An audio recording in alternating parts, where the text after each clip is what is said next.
So before we start, let's remember the goal. You two are still thinking before you move, rather than just moving. This overthinking is limiting your fighting speed. Messages can only travel through your nervous system so fast. When you rely on thoughts for physical action, you lose precious fighting time. Your end goal should be to master the ability to have each part of your body think and move independently of the other parts. You better not mess with my gang, or you'll be messing with Oopie Goopy, General Munchkin Man, Lil Jim Bob, and worst of all, Larry. So pick your pop or popipo, and I'll see you in your reading. Hello. If you picked Raphael, this will be your reading. So look out for these numbers. The shine is lighting right on the numbers. So be on the lookout for those numbers.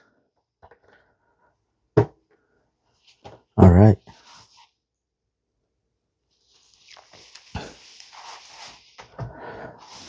So I did feel like saying, take your time.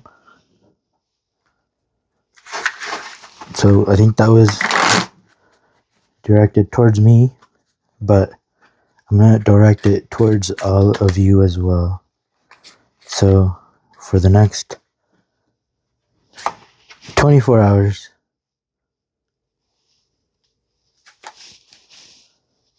just take your time with whatever you're doing.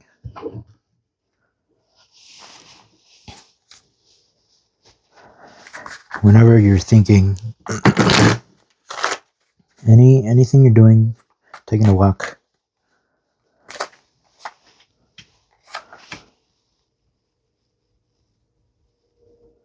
take your time.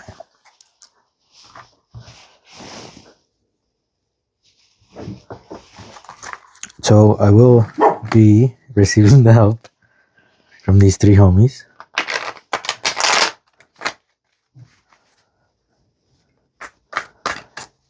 So what I really like about these three homies are that they are all talking about the same exact thing, tarot, but they all have their cool own perspective on it. So the way I see them is that this is the neutral perspective of tarot.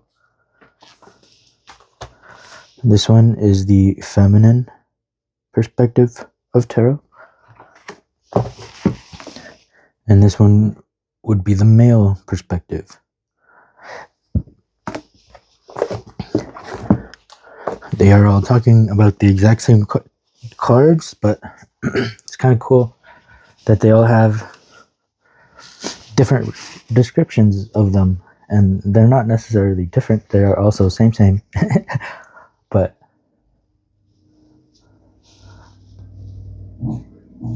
it's kind of cool that things can be the same, but they can be different.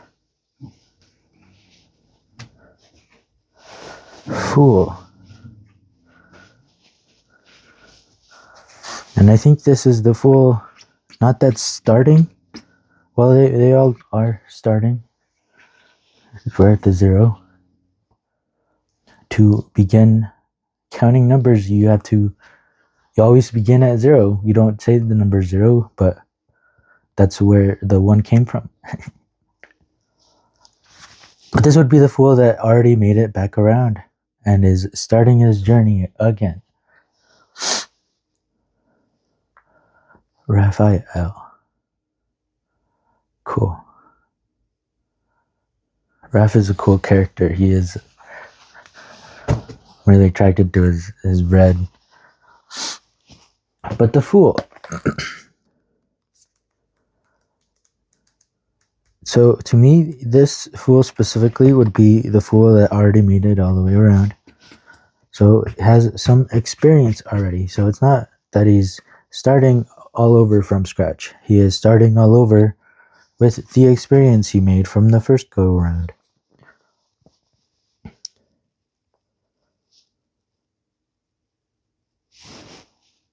That's why the second time around is probably things are feeling so much easier. Alright, let's see what this card says.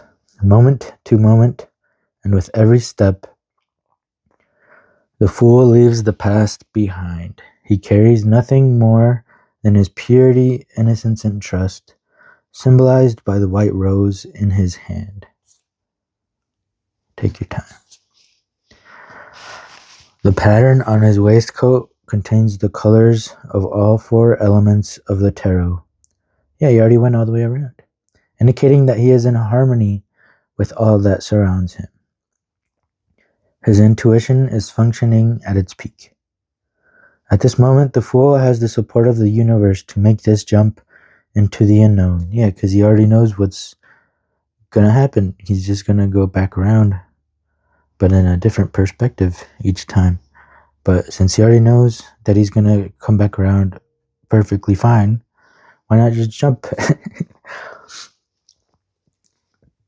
You have the support of the universe. You know you're going to come back around. So make this jump into the unknown to explore these new perspectives. Adventures await him in the river of life. The card indicates that if you trust your intuition right now, your feeling of the rightness of things, you cannot go wrong. Your actions may appear foolish to others or even to yourself if you try to analyze them with this rational mind.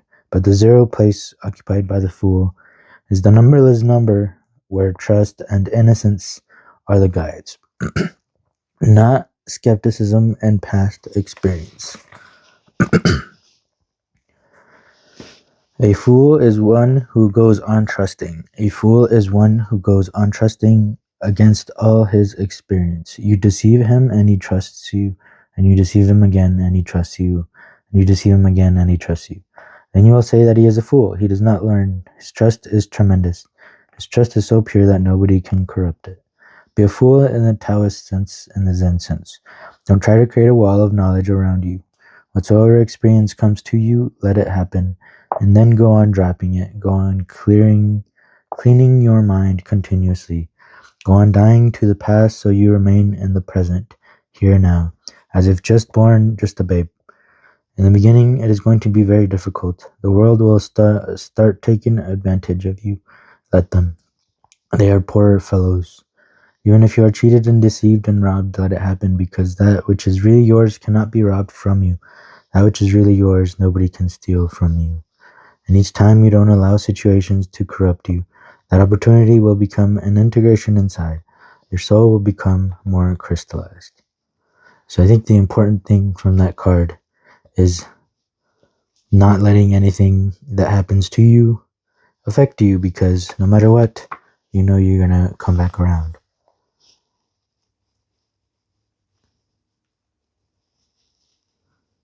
So it's not necessarily letting people take advantage of you, but not letting it affect you. Feeling like that guy no matter what's going on. Guidance. Nice. And that card was just talking about how in the number 0, the space that is occupied by the number 0. Here, let me find that real quick before I go on to the number 3 of rainbows. The number 3 of pentacles. Guidance. But the 0 place occupied by the fool is the numberless number where trust and innocence are the guides. Now we got guidance. So in the tree of life, the number 3, you're over here in the sphere where we learn understanding. We're learning it from the perspective of the pentacles, or the physical things, the material. You know, when there is a path and you know you can't get lost. Guidance will guide you to where you need to be.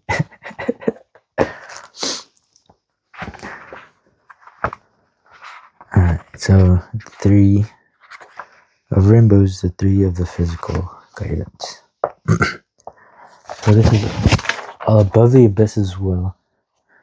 So there's nothing up here, and then this is the first couple of things physically manifested. So we are understanding the point of the physical with some guidance. It is leading us towards What guidance? The Fool. Okay. The angelic figure with relax. Take it easy. Take your time. The angelic figure with rainbow-colored wings on this card represents the guide that each of us carries within. Like the second figure in the background, we may sometimes be a little reluctant to trust this guide when it comes to us, because we are so accustomed to taking our cues from the outside rather than from the inside. The truth of your own deepest being. Interesting, yeah. So this guy was also talked about, people calling you a fool. So if we let the outside guide us, we would stop doing what we were doing because we wouldn't want to be a fool. But we are letting the inside guide us. So no matter what is being said on the outside, we only follow what is being meant in the inside. The truth of your own deepest being is trying to show you where to go right now. And when this card appears, it means you can trust the inner guidance you are being given. So remember, 1556 is that number I, for some reason, want to just point it out right now. It speaks in whispers, and sometimes we can hesitate, not knowing if we have understood rightly. But the indications are clear. In the following the inner guide, you will feel more whole, more integrated, as if you are moving towards from the very center of your being. If you go with it, this beam of light will carry you exactly where you need to go. Yeah, the Fool knows he's going to be fine. He's going to be coming back around. So why not trust this inner guidance? Let's see where it takes us. You have to look for guidance because you don't know your inner guide is hidden inside you. You have to find the inner guide, and that's what I call your witness. That's what I call your dharma. That's what I call your intrinsic Buddha. You have to awaken that Buddha, and your life will shower blessings, benediction. Your life will become so radiant with good and godliness more than you can possibly conceive. It is almost like light. Your room is dark. Just bring light in. Even a small candle will do, and the whole darkness disappears. And once you have a candle, you know where the door is. You don't have to think about it. Where is the door? Only blind people think about where the door is. People who have eyes and the light is there, they don't think. They go ultra instinct. Have you ever thought, where is the door? You simply get up and you go to the door and go out. You never give a single thought to where the door is. You don't start groping for the door or hitting your head against the wall. Simply see, and there's not even a flicker of thought. You simply go out. Interesting. That's the guidance that this is talking about. When you don't have to think about your body moving, you just let it move and do whatever it needs to do. Like a fool. Interesting. Yes, the Hangman. This is all about letting things happen, because this man is being hung upside down. So the more he struggles, he's just gonna hurt himself more. So he noticed that if he just lets himself hang there and don't struggle, just chill and relax and take things easy, then he's gonna not hurt himself. He's just gonna be chilling. That's why he has this cool little glow around his head too. He is watching things happen. He's letting himself be guided by gravity in this situation. Because if he fights gravity, he's not gonna win. Alright, and this is a major arcana. So we went from a major arcana to a low minor arcana to another major arcana.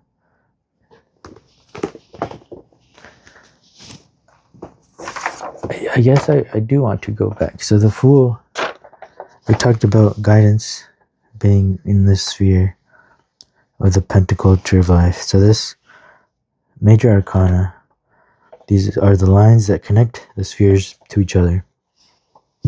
So each sphere is something that the minor arcana which is something we can learn, we can be in control of. So we do it over and over and over and over again until we get it right, because we don't do things right the first time. So now the major arcana are, it's like you being picked up to go to the next sphere.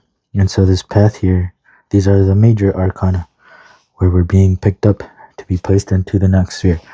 So the Fool was this path connecting the 1 and the 2, and this is number 12.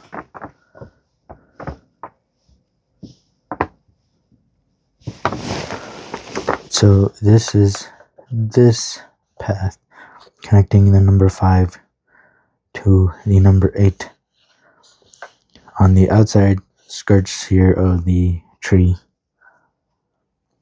And I don't know, I guess we're right in the middle of the tree. Yeah, I'll just move on to this. Take your time. The Hanged Man. This is about surrender, sacrifice, inactivity, waiting, acceptance. Interesting. So connecting that to the Fool being guided. This makes a lot of sense. Surrender to your guidance. Watch, wait, accept what's going on.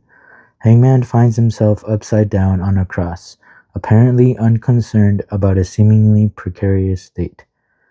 I mean, what's the point of... yeah, what's the point of being concerned if there's nothing he can do about it? At first he struggled, but he quickly learned that this would just deplete his energy, so he let himself relax. At first he struggled, but he quickly learned that this would just deplete his energy, so he let himself relax. With this new perspective, all the cares he had the day before seemed trivial. He also knows that this is the sacrifice he needs to make in order to achieve his goal. And my dog is getting excited about a car that's passing by. She's going... Reflection. Although you have clear career goals, you realize you must take 2 steps backward to correct your course. What are you sacrificing? How does seeing the bigger picture shift your viewpoint of what you are giving up? The Hangman also represents the wisdom to know that when the time is right for something to happen, it will. Yeah, I think that's it. Interesting. So these waves, the best thing these boats can do is go with the waves. Because if they start fighting them, they're not going to have a good time. So, interesting. So we go Major Arcana, we go to the 3 of Pentacles, we go to another Major Arcana, and then we go to the 2 of Pentacles. So at least what's going on looks like is being, you aren't needing to go through it too many times, because life is just is keeping you moving along.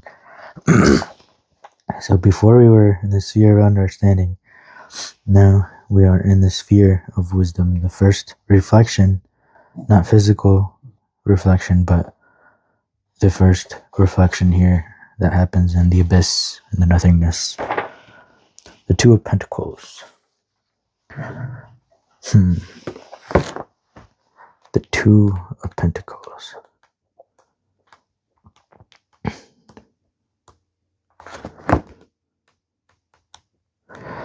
Interesting. Now it's going through the wands, which the wands are about movement. But we're not in movement. We're in the Pentacles.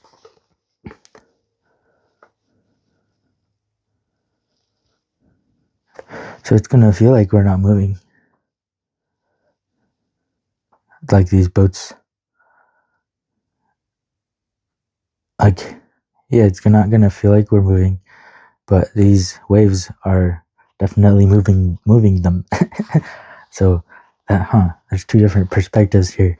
One that makes you seem like you're not moving at all, when in reality, if you're really going with the waves, going with the flow is definitely taking you somewhere, even though you are not moving and you're laying in your bed. technically Earth is still moving around very fast. So you are definitely moving, even though to you it may seem like you're not moving. Two of Pentacles, maintaining balance, cycling energy, flowing resources. Resources come and go, and though pentacles keep being exchanged, the Fool always seems to have two. There is balance here. These exchanges create a dynamic but harmonic equilibrium. With her knowledge of value, she can create momentum and grow her pentacles. She may feel overstretched now, and she will be rewarded over time. She masters balancing this material energy. I'm definitely thinking about money here, for sure, for some reason. How do you manage your resources? What do you do when you have many commitments and responsibilities but very little time, energy, or finances? Life always seems to pull us in many directions. You can acknowledge all these pulls, but how can you prioritize? What do you value the most? That is what these times like these, when you feel like you're this guy and you're just being hung and nothing is going right, very little money. What that does teach you, though, is what matters the most. What do I need now? What do I need?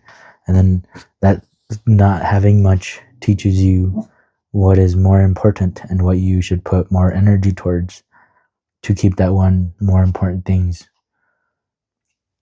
flowing nicer. Those are the things that matters. At least times like these, it really shows you what matters, so that when you do have a lot of resources, you can know to spend it on what really matters. Like, say trips mean more to you than material things, then cool, now you know that. So when you have money, spend it on trips so you can have fun and have a good time.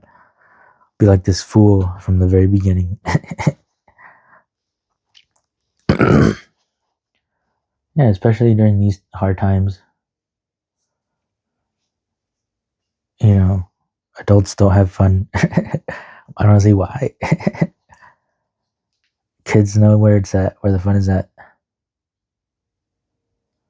And just because you're an adult doesn't mean you gotta stop having fun. So this is, the depletion of fun when you become an adult.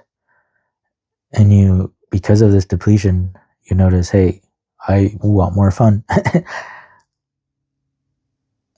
So now that you have more resources, let's start putting them in fun and then start having a good time again. Like from the very beginning. Yeah. I like that. Okay, let's continue with the Thoth Tarot. The Princess of Cups. I love this card. So, the Princess of Cups.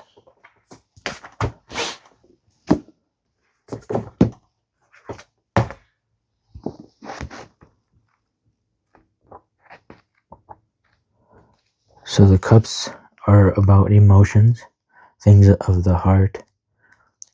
So the sword is logical things of the brain, of the head. Being able to separate things so you can label them and understand things a little bit better when you separate them. Cups brings things together so you can understand them as a together part. It's good to separate things, but it's also good to know that things connect to other things. So you can't really separate them because things are always going to be bumping into each other. I can't separate this one because then this one isn't what it is. Okay, I'm just gonna read. Having a hard time finding this Princess of Cups. The Earth of Water. Symbols a dolphin, a lotus. The character of the princess is infinitely gracious. All sweetness, all voluptuousness, gentleness, kindness, and tenderness are in her character. Yeah, things that bring things together, not separate. She lives in the world of romance, in the perpetual dream of rapture. And so it goes from the princess to the prince to the queen, and then to the knight, or the king. Okay, the Thoth calls them different. Let's just say, all right, there is a page, right? There's a prince, or a knight. There's a queen, and then there's a king. And then you go back, because the king makes all these rules, and things end up not being fun anymore, because the rules tend to start being more important than the reason that the rules are put there. So then things start not being fun anymore. And then when the king realizes that, he goes back to the page, goes back to the princess, which is the beginning of it all, which is kind of the same energy as the fool, is what you would think of as the page of cups, or a princess of cups is like the fool part energy of not knowing of these emotions. So, just expresses them freely because not sure how to handle it. But if we go by the beginning here as well, I think it's the same with this Princess of Cups. So it's the princess that already isn't starting out as the princess, but already went through the whole circle of being a queen and a king, and then ended up being back in the princess, saying, well, life is better when there's more fun in it. There's a reason kids need fun. There's a reason adults also need fun, because just because you call yourself a different word doesn't mean you're something different. And this is the princess that went through the whole circle and notices, hey, fun needs to be included in this whole circle. So I'm going to let that guide my decisions instead of something else. So about the Princess of Cups, the Earth of Water. It says, I cannot overemphasize the importance of the relationship between the ace of each suit and its princess. The ace may be beautiful to look at, but because it is the root, the hidden germ of its suit and element, it is impossible to understand. The princess, on the other hand, represents the end product, the crystallization and materialization of what was purely potential in the ace. In the language of religion, the ace may be worshipped, but the princess can be adored. The princess can actually be seen. That being so, it would not be inappropriate for the herald of this card to cry out, I'll fall down before the princess of the waters, lotus of the palace of the floods, throne of the holy grail.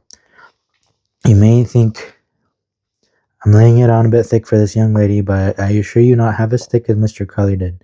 She's not all dreams either. As earth of water, she literally can ground vaporous and romantic ideas into manifestation and provide a fixed and fertile medium where the water-nourished life of ideas can flourish. That is the Princess of Cups.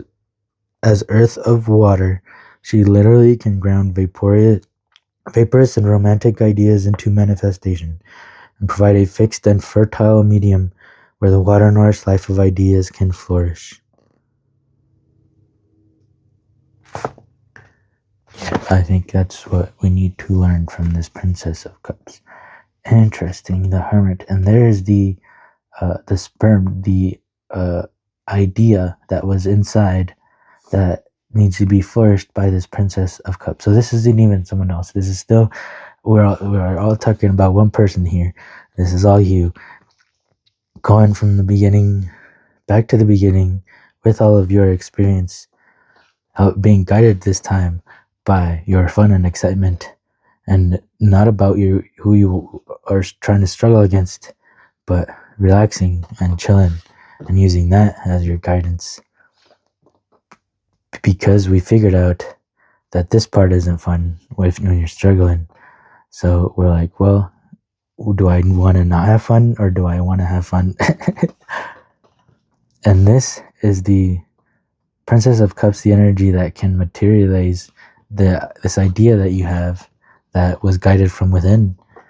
And the Hermit is literally the one bringing it out. And look, he's taking it to the Princess of Cups so she can help you materialize it. Wow. whoever picked Raphael, wow.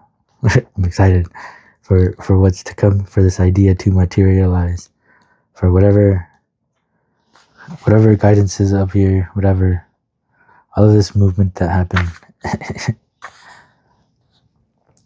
It was all worth it. The Hermit. Okay, so we're in the Major Arcana. So number 9 joins number 4 and 6. So this is the path of the Hermit, joining this Mercy Sphere to this Beauty Sphere where the Sun is. Jupiter to the Sun. Hebrew letter for this card is Yod, which means hand. This is the Magus of the Voice of Power, the zodiacal trump of Virgo. Mercury rules, Mercury exalted. Wander alone, bearing the light in thy staff, and be the light so bright that no man seeth thee. Be not moved by aught without or within.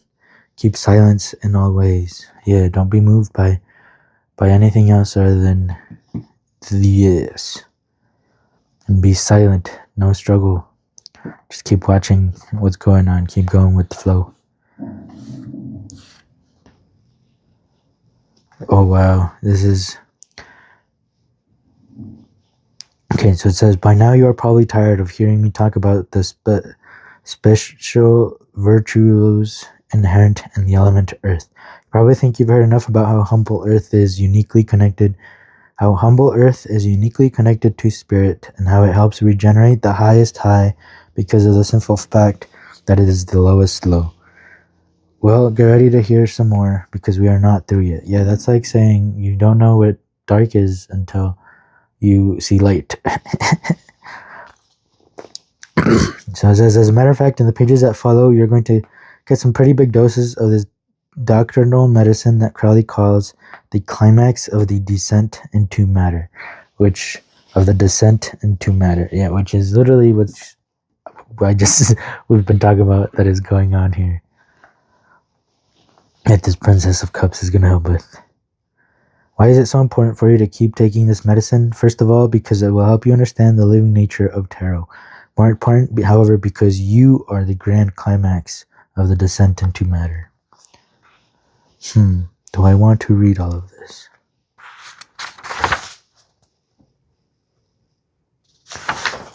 I'm hearing you say no.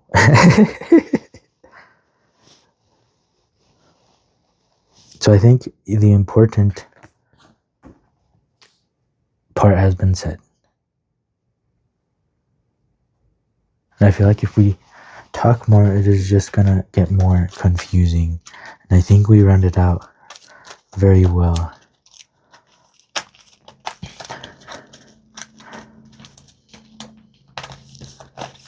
So we're gonna get some last advice from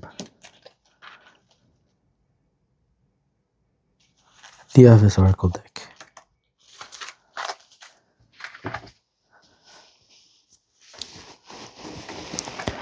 Interesting. No.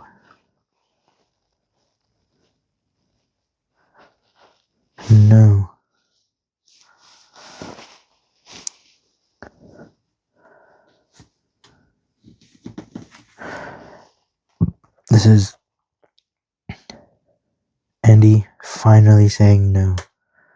There we go. We found it.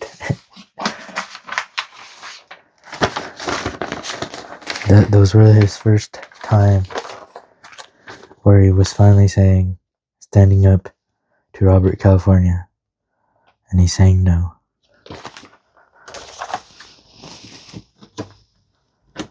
Okay, here's some advice from Dwight. Whenever I'm about to do something, I think, would an idiot do that? And if they would, I do not do that thing.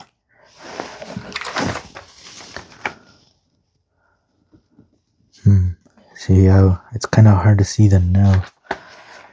Yeah, that's interesting. Something to point out. Yeah, this is just a... Whoa, that was a loud noise.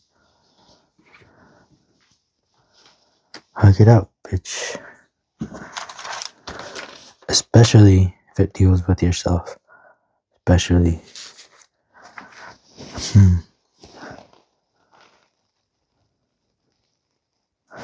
These are all talking about you.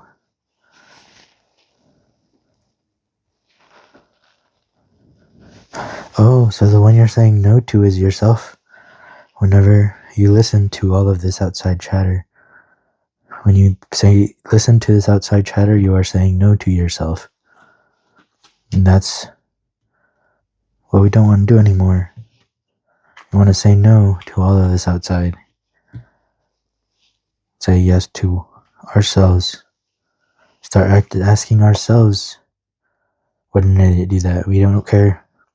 What if somebody else would say that an idiot would do that?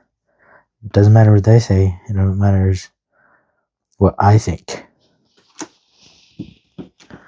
And this is you finally hugging it out with yourself. Bringing out into the world who you really want to be. Embodying this Raphael. This is what we want. To be more like Raphael is what this group needs. Thank you for being here. Have a great rest of those 24 hours where you're going to be taking your time. If you picked Leonardo, this will be your reading. So the first thing to point out is to look out for these numbers. Whenever they pop up, just pay attention.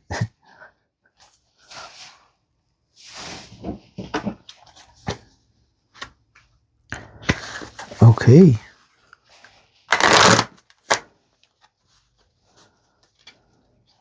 Ooh. Focus.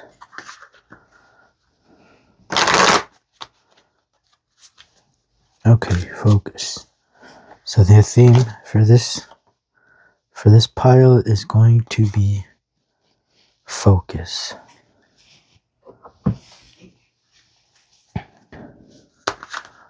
Okay, so I will be receiving the help from these three homies. So these are some good homies. What I really like about them is that they are all talking about tarot. They are all talking about the same thing, just in their own perspective. So the Thoth Tarot is kind of the male perspective. The OSHO Zen Tarot would be the neutral perspective. And this tarot book for the Waite right is the feminine perspective of the tarot.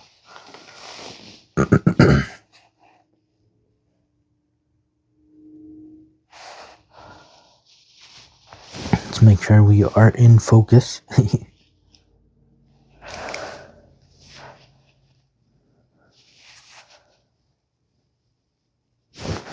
And we'll go ahead and get started with morality. So this is one of the court cards of the clouds.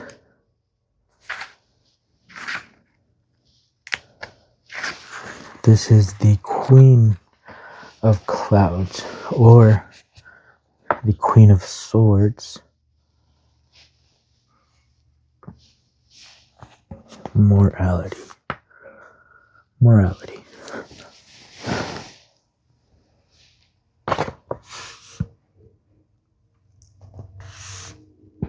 Morality has restricted all the juice and energy of life to the narrow confines of her mind.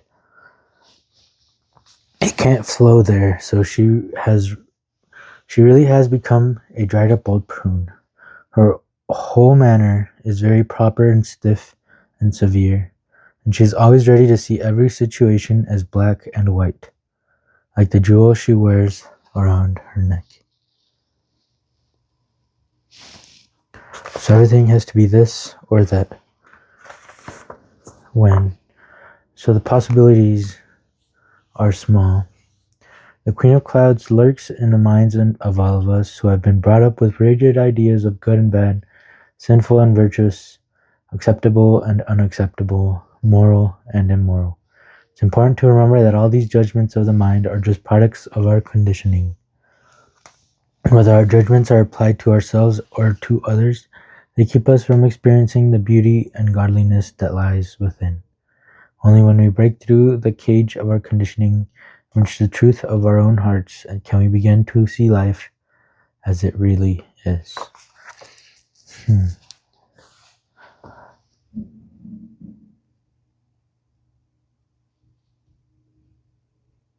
This is about judgments of things only being good or bad. Real stickler for the rules has to be this way or that way. Which is one reason I don't really like rules. They're good for guidance, but when the rules become more important than why the rules were even put there in the first place, then the rules become a problem.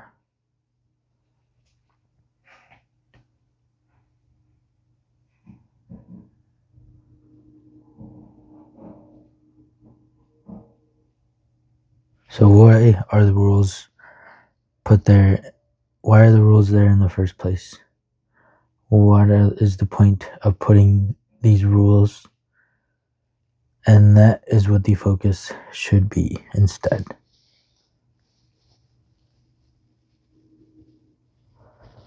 Yeah, get to the root.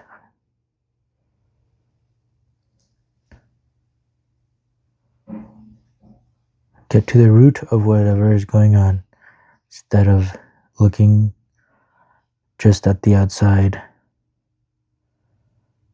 just at looking at the rules of this shouldn't be happening or this should be happening. Go to the root. Why? Alright, I'll read the rest of this morality card.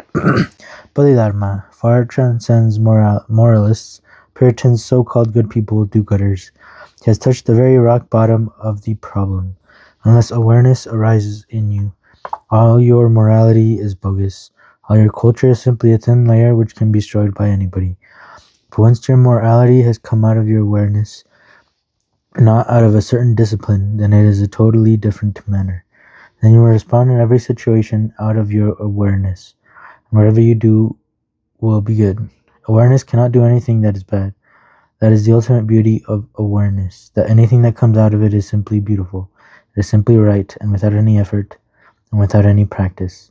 So rather than cutting the leaves and branches, cut the root. And to cut the root, there is no other method than a single method. The method of being alert, of being aware, of being conscious, of being focused, of locking in isolation.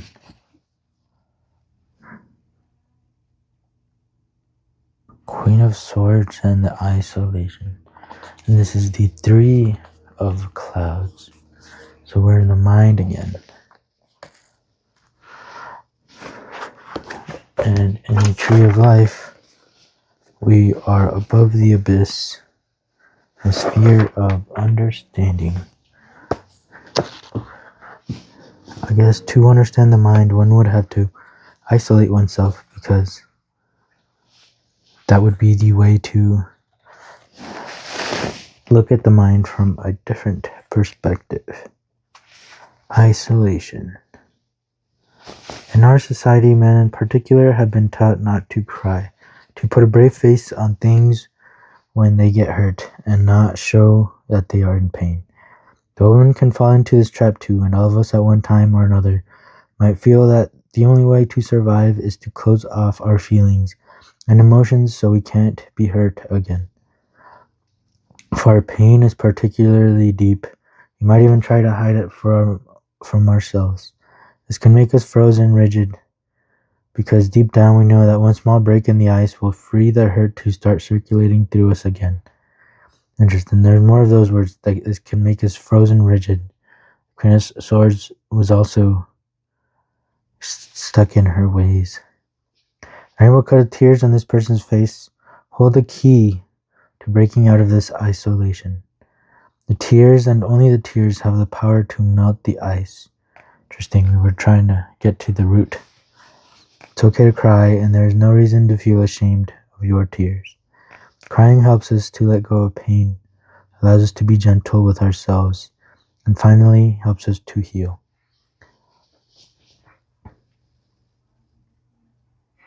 The tears and only the tears have the power to melt the ice.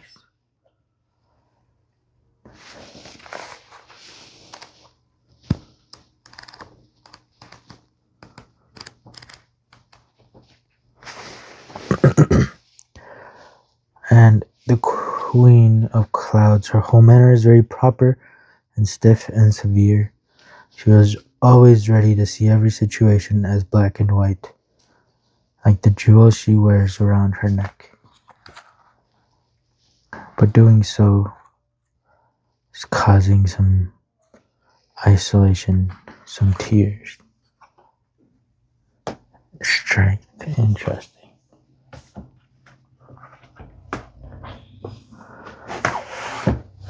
Looks like strength is required. This is a major arcana.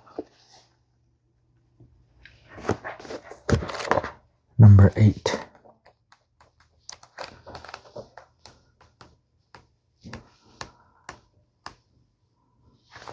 Before strength is the Chariot. And after strength is the Hermit. Okay, so strength. So it's about confidence, patience, resilience, inner strength, compassion, diplomacy. In order to continue her journey, the Fool must learn to tap into her inner reserves of strength. And you wouldn't know that there were inner reserves of strength if you didn't isolate yourself from the beginning. And this inner reserve of strength is the kind that allows one to master and channel their animalistic drives and instincts to succeed despite distress, danger, and struggle. It is not about dominance, but resilience, adaptability, and the confidence that whatever twists and turns life throws one's way, one can handle them calmly. And you wouldn't know you would be able to handle them calmly if twists and turns didn't happen. The only way to know strength is to be in situations where strength is required.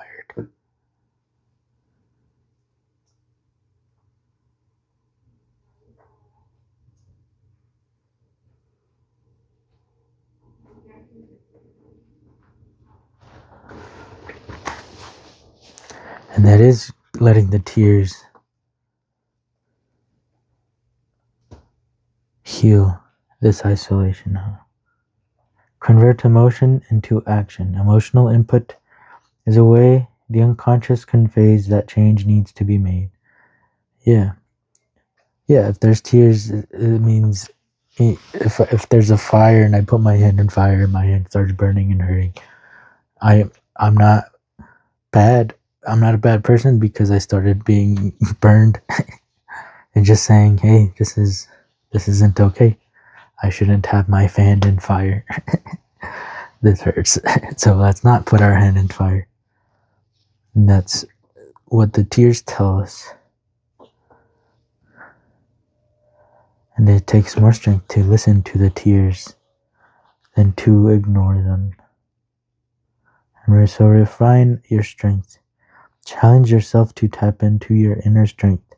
Whenever you feel a twinge of fear during your day, confront it, tackle the issue head on, instead of shying away from it. Consider this as practice for more important challenges ahead. And that's especially when those emotions come up. When these emotions that make you feel isolated and make you feel like crying.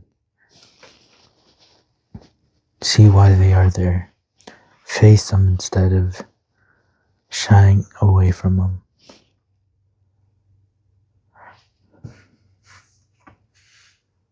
Ooh, interesting.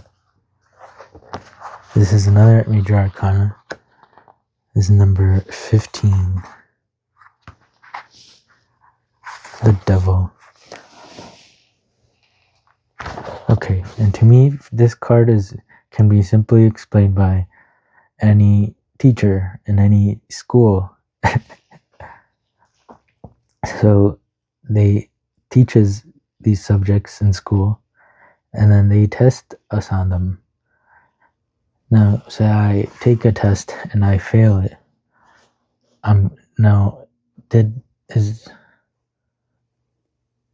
Is it my fault I failed the test? Or is it the teacher's fault I failed the test? Well, if the teacher is a good teacher, and explains the subject, then it's not going to be the teacher's fault. It would be the student's fault for not paying attention, for failing the test. So why are we blaming the teacher for giving us the test and not blaming ourselves for being the ones that fail it? Why do we blame the teacher? So this asks us for strength to be able to pass these tests. But it's never the teacher's fault for giving the test.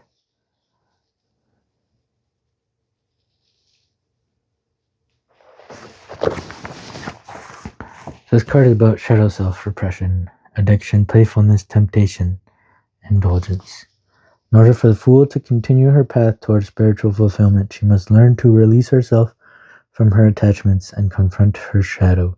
More confronting words. As a lesson of the devil who embodies the shadow self, may come with many gifts, external objects, or items that she covets, believing that these can either numb the pain of her frailty or be tools for her to gain strength. The devil represents your shadow, the parts of you that your ego despises, fears, and represses in order to feel unblemished. What aspect of yourself are you ashamed of or trying to hide? By rejecting our shadow self, our self-loathing turns outward and projects into other. What narratives are you addicted to? What is your ego dependent on? And this is probably the things you're facing with this isolation.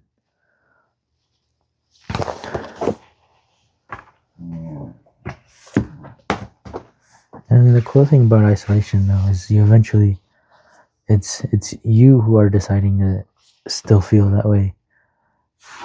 So at one point you decide, hey, I don't want to feel this way anymore. And so you finally stop feeling this way.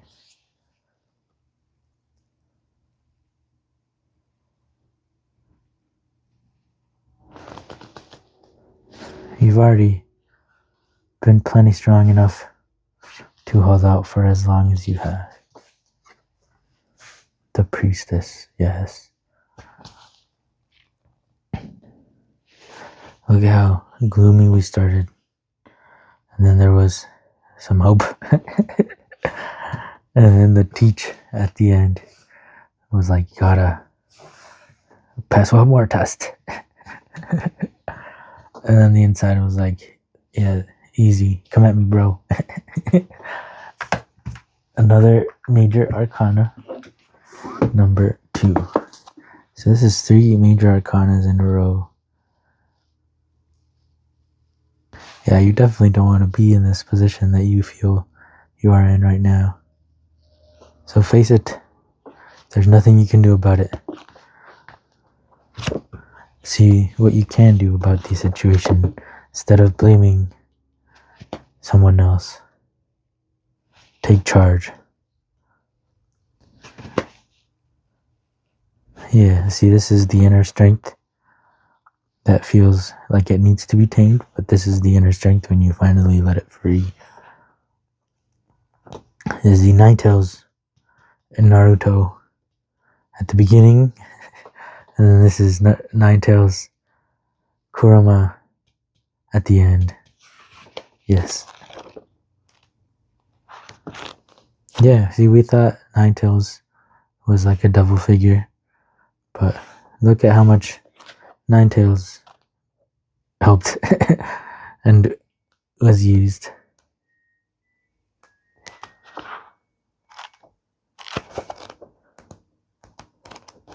So we are looking for the priestess. The High Priestess, number 2. The Priestess of the Silver Star. The planetary trump of the moon.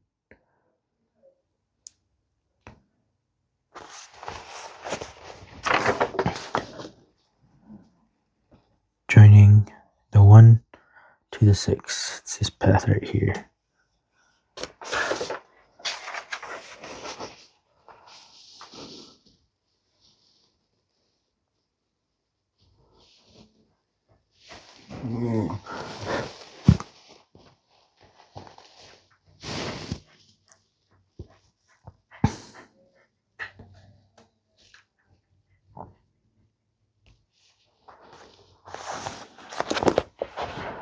I feel like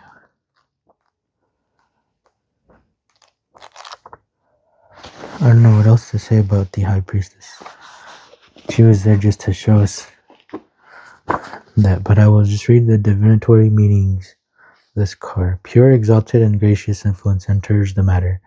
Hence change, alteration, increase and decrease fluctuation. There is, however, a liability to be led away by enthusiasm. One may become moonstruck unless careful balance is maintained.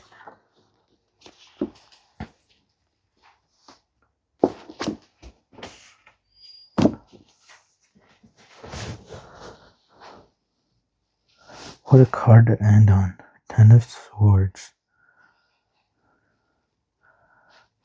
The good thing is that isolation, all of this feeling like this, is the one being ruined. Nice, and this looks like an 11. So 10, 15, 11, 10.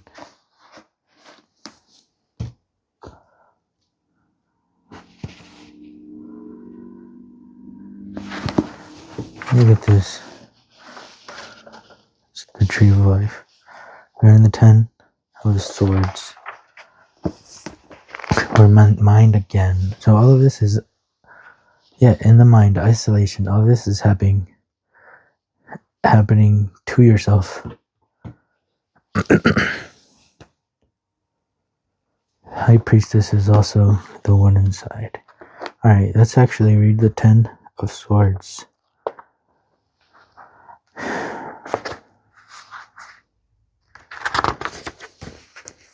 Soul in Gemini. Can you find 10 swords in the 10 of Swords? It's very difficult. Crowley tries to help us.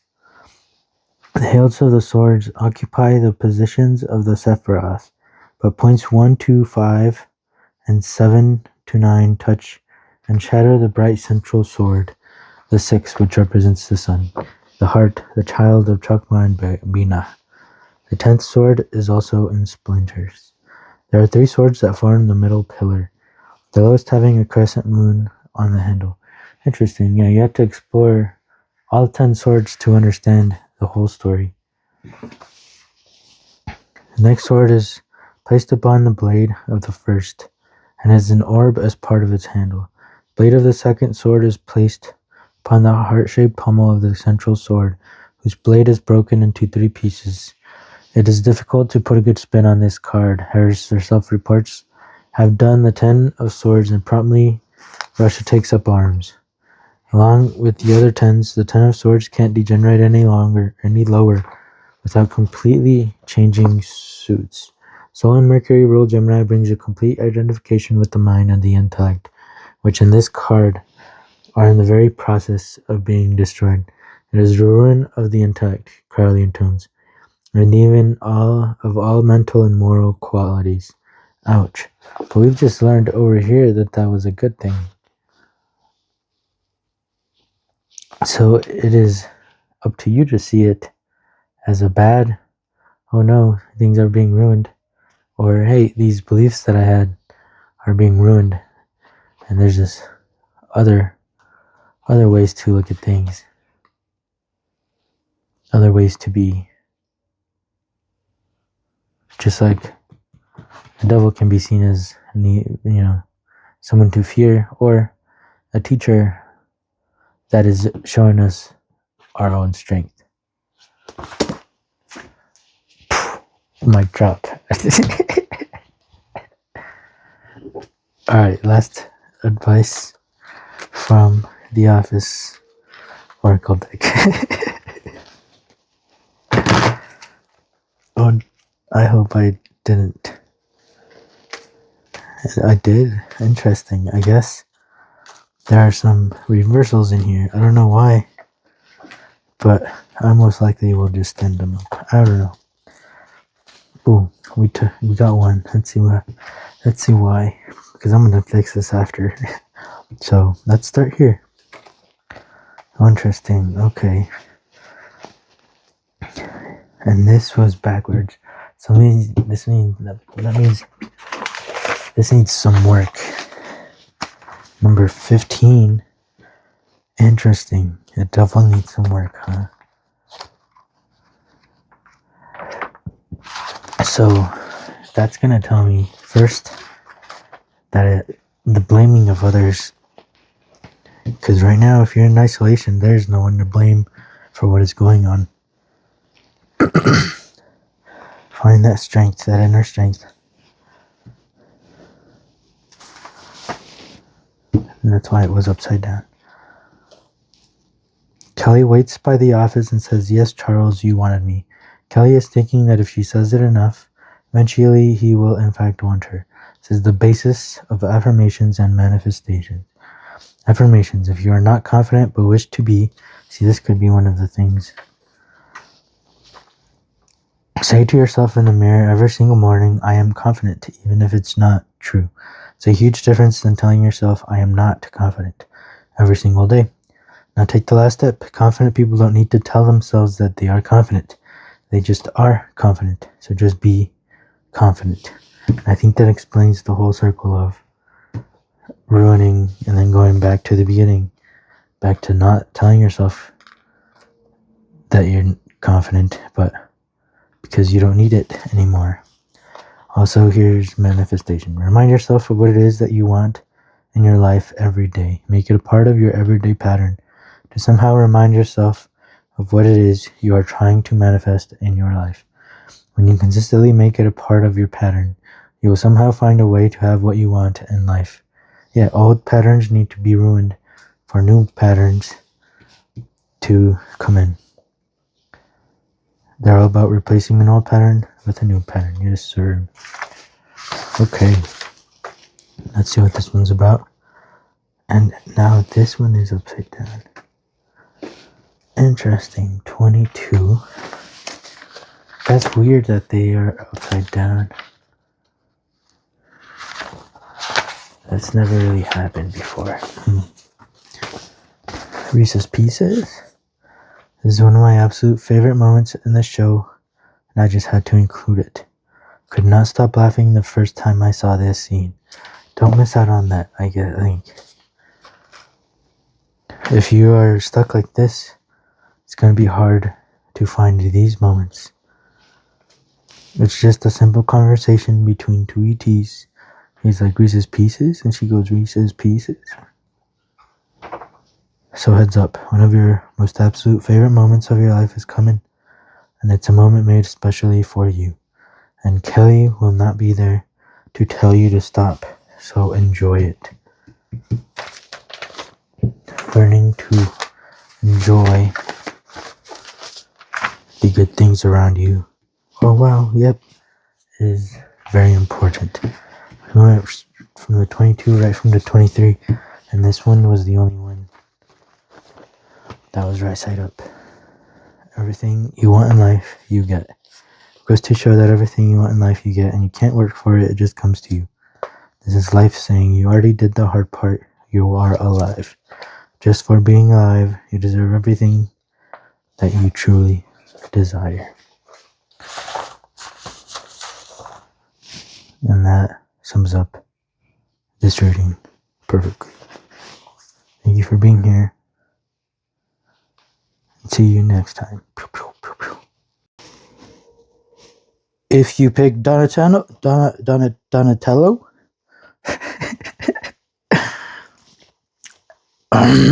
if you pick Donatello, welcome to your reading. So,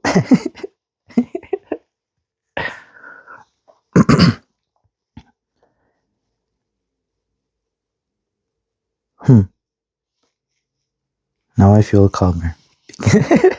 Okay, so if you pick Donatello, here's your reading. Look out for these numbers. 1554. It could be a time. I noticed that from the very beginning, but I didn't feel like saying anything until you guys. So look out. 354. Especially if you have your clock in that time. Alright, so just take things easy. Relax, Donatello.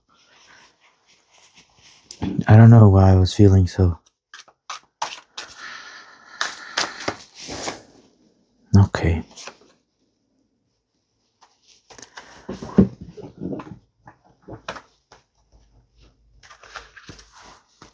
Ooh. Alright, so my name's Andres. And I will be receiving the help from these three homies.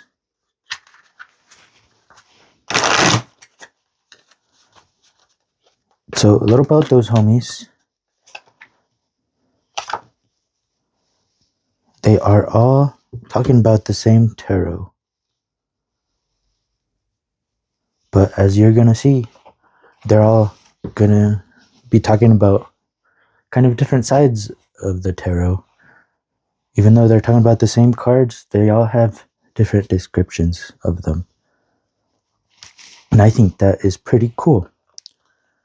To me, this is the neutral perspective of the tarot. Yeah. This is the feminine perspective of the tarot. And this one would be a masculine perspective of the tarot from Aleister Crowley. And that is why I like using these three decks.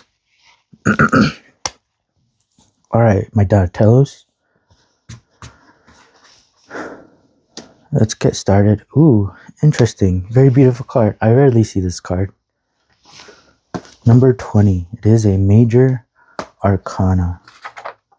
So the minor arcana are things we can be in control of. They are these circles because it's hard to do new things perfect the very first time. We tend to do things over and over and over. Mistake after mistake after mistake until we figure things out. And then we move on to a different circle after we figure things out. These major arcanas are these movements to a different circle. And this one specifically is the number 20.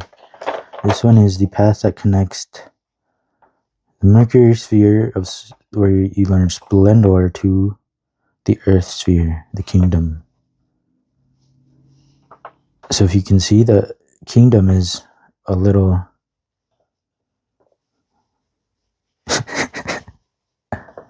compared to the crown over here, which is home, a perfect little circle.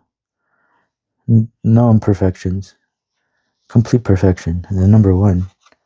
And it comes back together and is different, even though it's technically the same.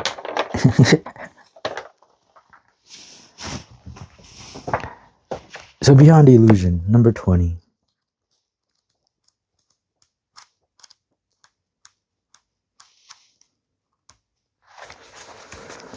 Beyond illusion. The butterfly in this card represents the outer, that which is constantly moving, and that which is not real but an illusion. So the outer, which is constantly moving, is the one that's an illusion. So that means the real is the one that doesn't constantly move and is in the inner. Okay. Behind the butterfly is the face of consciousness, looking inward to that which is eternal, to that which does not move. The space between the two eyes has opened, revealing the lotus of spiritual unfoldment and the rising sun of awareness. And sun is spelled S-U-N. Through the rising of the inner sun, meditation is born. This card reminds us not to look outside for what is real, but to look within. When we focus on externals, we too often get caught up in judgments. This is good, this is bad, I want this, I don't want that. These judgments keep us trapped in our illusions, our sleepiness, our old habits and patterns. Drop your opinionated mind and move inside. There you can relax into your own deepest truth, where the difference between dreams and reality is already known. And my dog wants to come inside. Vente.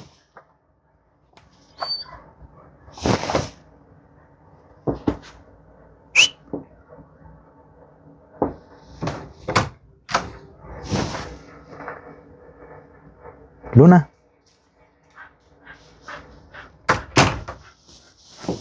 Hi.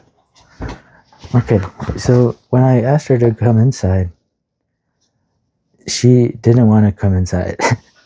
She wanted me to go outside. But that's not how it works right now, Luna. Because I'm recording a video. But I can't move outside. I gotta stay inside. So you gotta come inside if you want to meet. Hi, Luna. Yeah. We'll go outside later. But if you want to know, you gotta go inside first.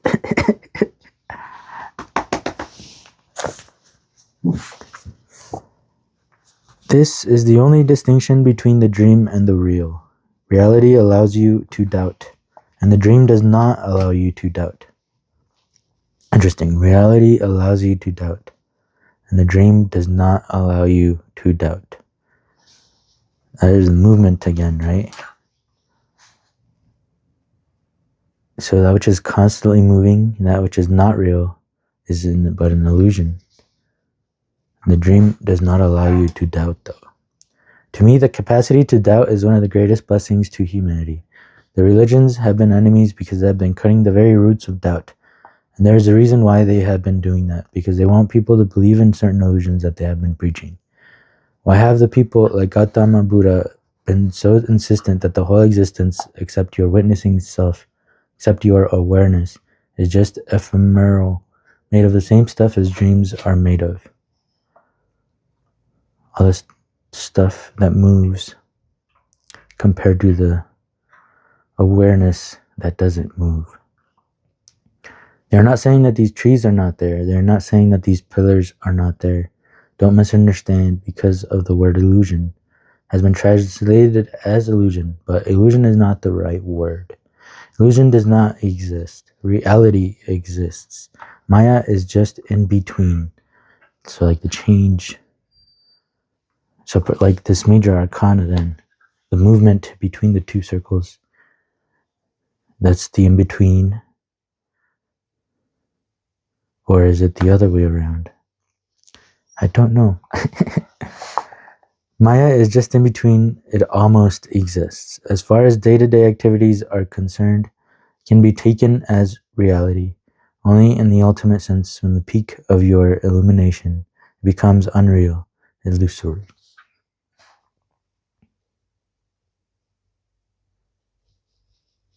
Okay, so something about looking within. My dog coming in.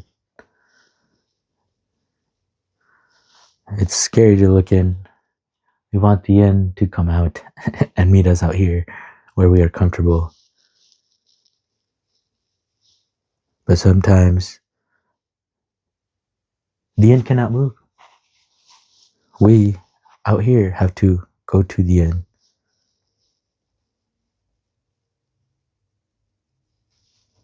Drop your opinionated mind and move inside.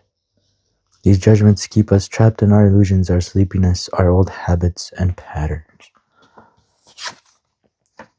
Clinging to the past. So what I just said is what's being clinging to. All right. So we have the number 5 in the tree of life of water. So our emotions. There's the 5 of cups. And we are in the sphere Gebra of Mars, where strength is learned. And strength can't be learned during times of peace. Strength can only be learned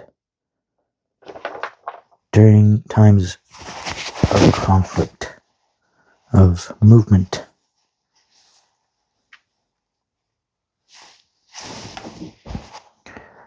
Clinging to the past.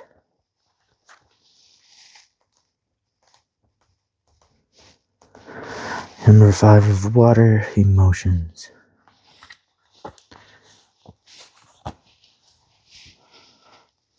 I like how there's a blue background in both of these as well. The figure pictured in this card is so preoccupied with clutching her box of memories that she has turned her back on the sparkling champagne glass of blessings available here and now, or inside. Her nostalgia for the past really makes her a blockhead and a beggar besides, as we can see her from her patched and ragged clothes. She needn't be a beggar, of course, but she is not available to taste the pleasures that offer themselves in the present. It's time to face up to the fact that the past is gone. And any effort, interesting, is like a butterfly. Imagine it saying, no, I want to keep being a caterpillar. Or, yeah, that's literally it. That's what this card is saying. The butterfly is clinging and still wants to be a caterpillar, but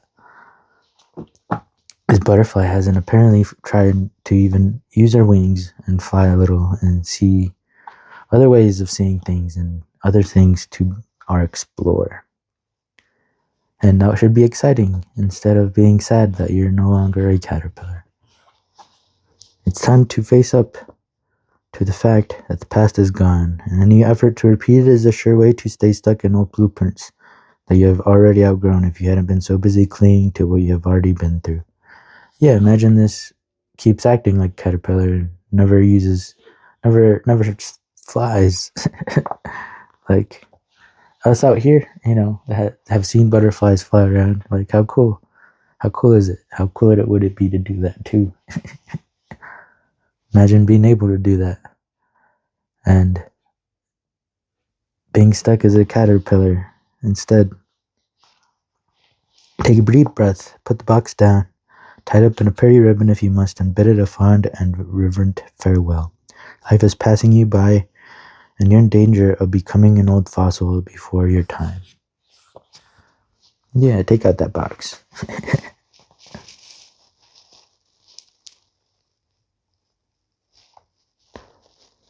Okay, I'll read this. These tenses, past, present, and future, are not the tenses of time. They are the tenses of the mind. Interesting. Imagine that there's different perspectives of the mind, past, present, and future. That's all there. It's all time is just a different perspectives of looking at the same thing. Of looking at that same thing that's inside that can't move, but we end up moving around this whole thing to get different views on it. different glimpses. And instead of being able to do that and figure out how cool it is, we are clinging. And instead of being like this butterfly and being able to look at all these cool, explore all these cool new stuff, you want to stay stuck and not move around.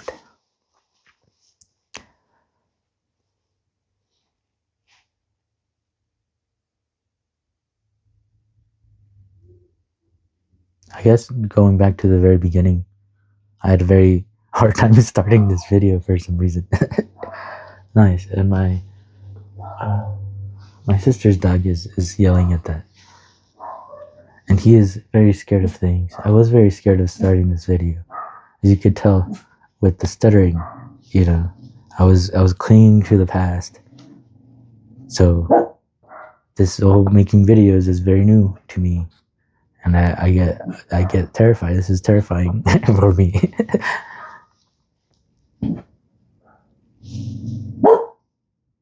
But I don't longer want to be in that past. I want to be in this present now that I am currently recording in this video. I want more of this. But I gotta let go of that past that is scared of doing this. And embrace this cool butterfly that is already doing it. And is having fun doing it. It's okay, Luna.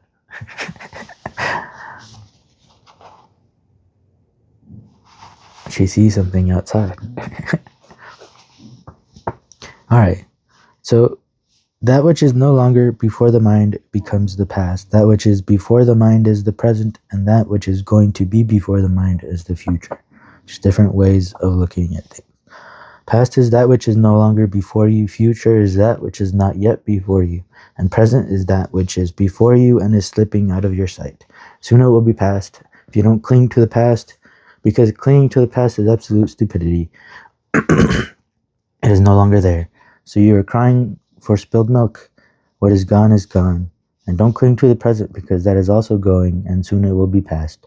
Don't cling to the future. Hopes, imaginations, plans for tomorrow, because tomorrow will become today, and it will become yesterday. Everything is going to become yesterday. Everything is going to go out of your hands. Clinging will simply create misery. You will have to let it go. Embrace the present that you are in right now. As was embracing every future present that you will have. And then appreciate them as they go to the past. Beyond illusion. Interesting. Yeah, so if all those are different ways of looking at things, then which way of looking at things would be the most efficient, the most effective use of our energy?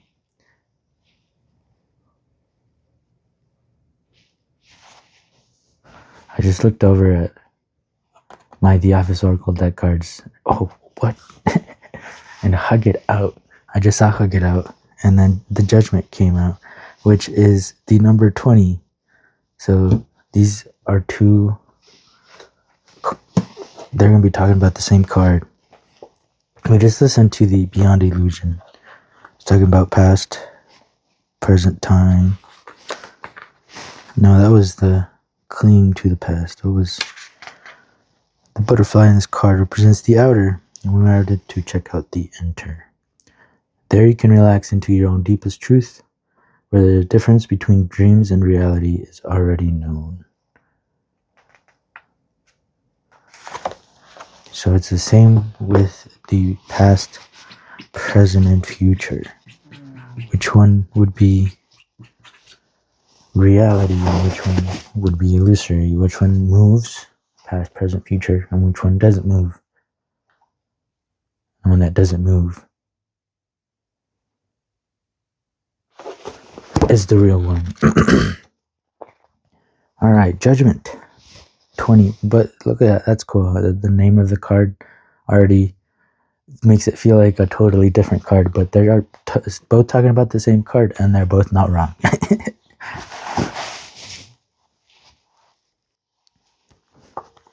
Judgment, awakening, evaluation, reckoning, rebirth, revival, self-awareness. When the fool encounters the judgment, he is hearing the resounding call of his own spirit to look beyond himself. This card symbolizes a rebirth of the soul that comes with new awakenings. This angel on this card is a messenger for one's higher consciousness, beckoning the fool to live his life with more awareness, so that he can conduct himself with authenticity and enjoy every moment. Beckoning the fool to live his life with more awareness so that he can conduct himself with authenticity and enjoy every moment. Well, there's the important part. We just asked, what would be the important part? How would we most efficiently use our energy? Well, it would be to live your life with more awareness so that you can conduct yourself with authenticity and enjoy every moment. That's definitely all this card wanted to say. All right, but I'll read the rest of it just so you can see the difference between both judgment cards from two different decks. Reflection. Have you ever experienced a moment of sudden realization that would change your course of actions for good? Those moments fall under the judgment card. What revelation have you had recently? Which messages can you no longer ignore? These will feel like callings pulling you from a slumber into a full awareness and awakening. So that's the point anybody really says to go into meditation. All they're saying is try to make stillness your consistent, so that whenever you feel these type of movements, you can recognize them as, oh, these are movements that are gonna move, instead of just moving like all this for no reason and going nowhere. That is why it is good to be still for a little, like this guy was for a long time in its chrysalis before, being still, and then now it's able to even fly, move in a different direction. And so that is what this card is saying. The more you are still, the more you can pay attention and recognize the movements that are coming from inside and not the external. Action. Follow your purpose. Align yourself with your highest purpose and follow your calling. Now is the time to banish your fears. Interesting. We were just talking about that. Take the plunge. Strong decisions must be made. That requires being sure of what your path is. Embrace your rebirth. Make an honest self-assessment. To awaken, we must start by looking at ourselves with honesty. Consider the challenges, success, and failures you have faced. Make adjustments. But don't linger on what has been lost. Don't linger to this past. Reawaken to your new life with open eyes. Compared to the butterfly in this card represents the outer, that which is constantly moving, and that which is not real but an illusion. Behind the butterfly is the face of consciousness, looking inward to that which is eternal. The space between the two eyes has opened, revealing the lotus of spiritual unfoldment and the rising sun of awareness. Through the rising of the inner sun, meditation is born. The card reminds us not to look outside for what is real, but to look within.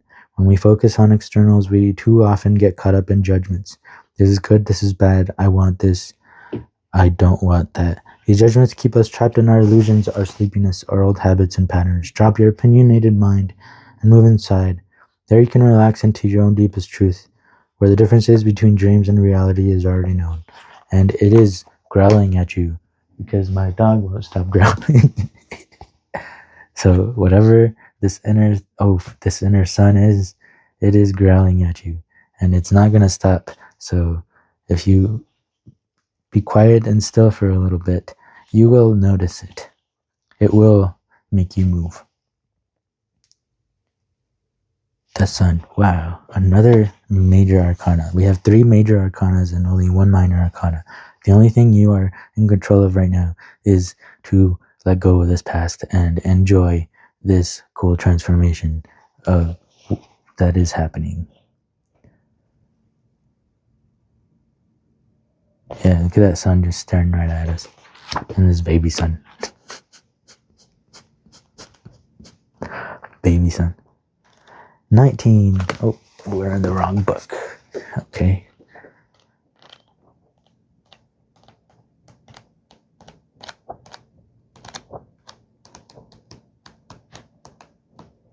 This sun, and it's right. This card is right before the Judgment card. Yeah, so it went from 20 to 19. 20 over here as well. Okay. The sun, happiness, vitality, success, positivity, optimism, radiance. In tarot, the sun is representative of light, warmth, radiance, and life. This sounds like this little core that is eternal and doesn't move. See, it's yellow, and now the yellow is outside. But we had to go inside. We can only get it outside if we go inside and then bring it outside.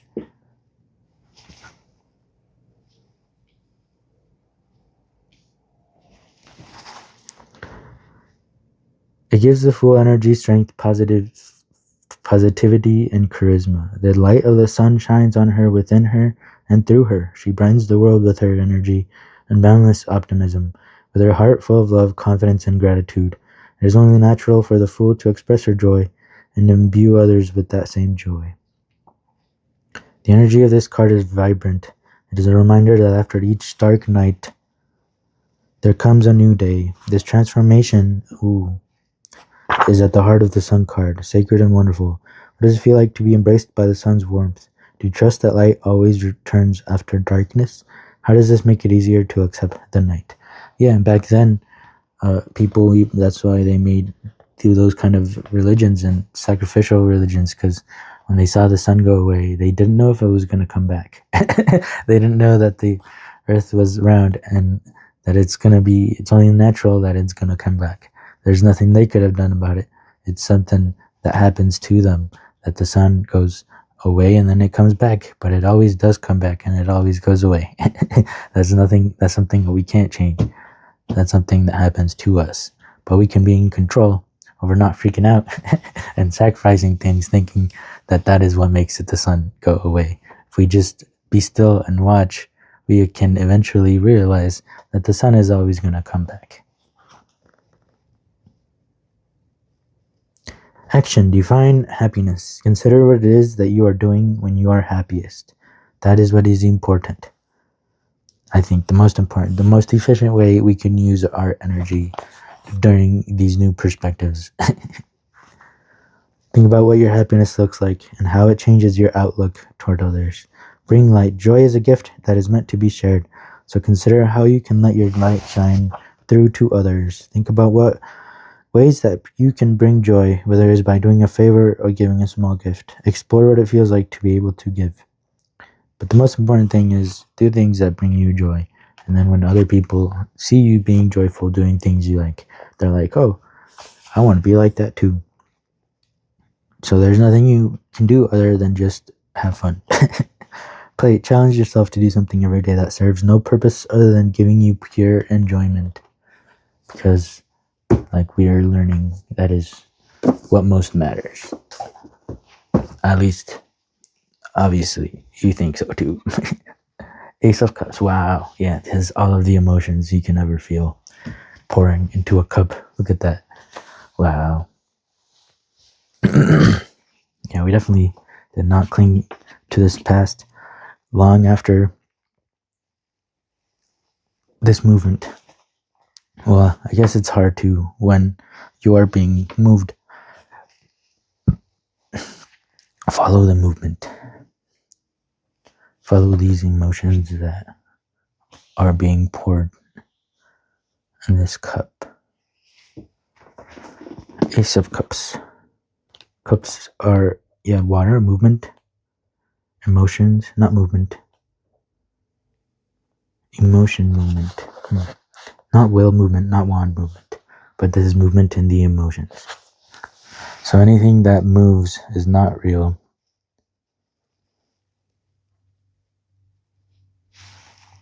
It's illusory. It is information.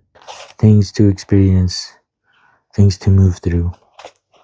We don't cling to those things.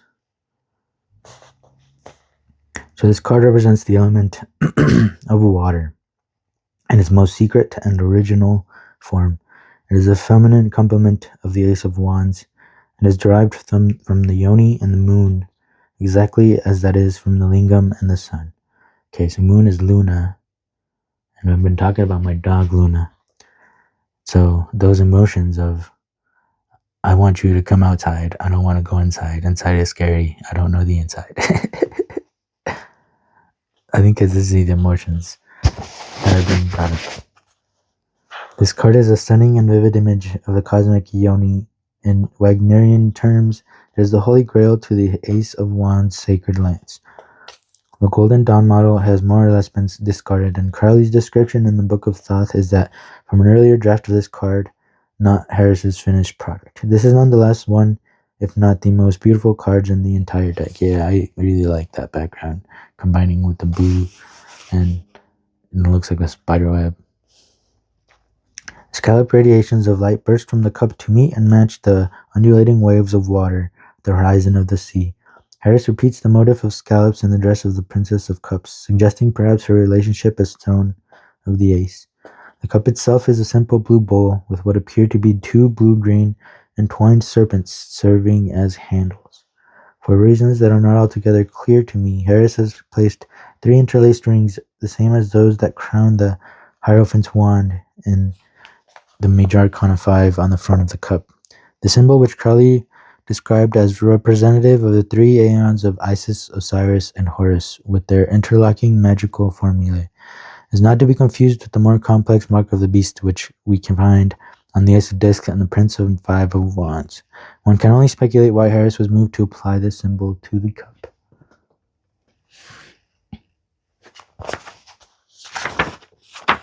I'll read the divinatory meanings that it has on the back for each card. I don't usually do this, but I feel like doing it for this one. The Ace of Cups. It symbolizes fertility, productiveness, beauty, pleasure, happiness, etc. Yeah, these are nice side by side. Ooh, and the Queen of Wands emerges. Oh yeah.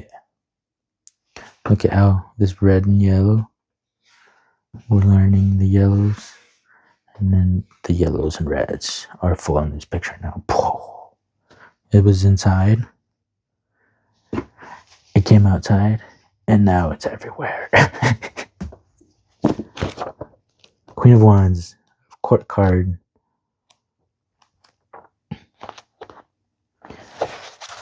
Wow, so we went major, only 1 minor, arcana, and then 2 more majors, an ace, and a Queen of Wands. Queen of Wands, the queens are water, and the wands of fire. So this is the water of fire. The characteristics of the queen are adaptability, persistent energy, calm authority, which she knows how to use to enhance her attractiveness. She is kindly and generous, but impatient of opposition. She has immense capacity for friendship and for love, but always on her own initiative. And all of these court cards are different skills we can use. The top portion of the card projects such a powerful image of supreme feminine strength and nobility that one could easily see it chiseled in stone as the facade of a great public building or monument. Unfortunately, beautiful as she is somewhat of a facade herself. Crowley goes so far as to suggest she is somewhat of a snob.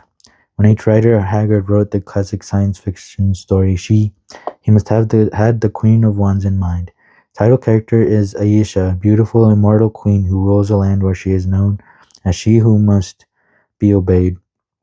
She is just but ruthless queen who seems to take offense quite easily. She loves her people in a selfish sort of way, but she is so self-absorbed that when the opportunity for her to experience true love presents itself, she becomes a cruel, tyrannical, savage monster. This naturally results in her unhappiness and eventual destruction. Describing the character represented by this card, Crowley uses a wonderful expression. When she misses her bite, she breaks her jaw. But that's the downside of this lovely lady. She can also be everything the world needs in a strong woman. Actress Ursula Andress, who portrayed Queen Ayesha in the 1965 film She is a Queen of Wands. So that's kind of cool. So it was Joan Crawford, a real-life she who must be obeyed. Two other Queen of Wands whose laws we obey were Albert Einstein and Wyatt Earp. Although I probably wouldn't have told Wyatt Earp he was the queen of anything. Fury, Reds, and Yellows and Gold dominate this card as they do all the Wand court cards. Two other Queen of Wands whose laws we obey were Albert Einstein. That's funny. But see, that gives you a different perspective of, being a ruthless queen and taking offense quite easily, and probably started taking offense to that. But these are all different traits that are useful for different things. A knife isn't useful in every situation, but a knife can be useful, for surgery, for making food. Knife can be useful in certain moments. Same as this Queen of Wands is definitely useful.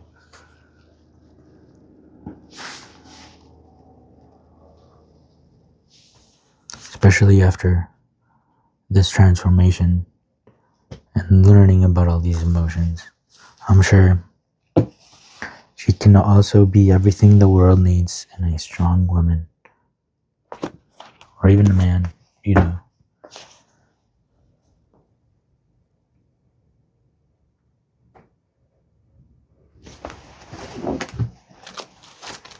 Okay, let's get some last minute advice from the Office Oracle deck.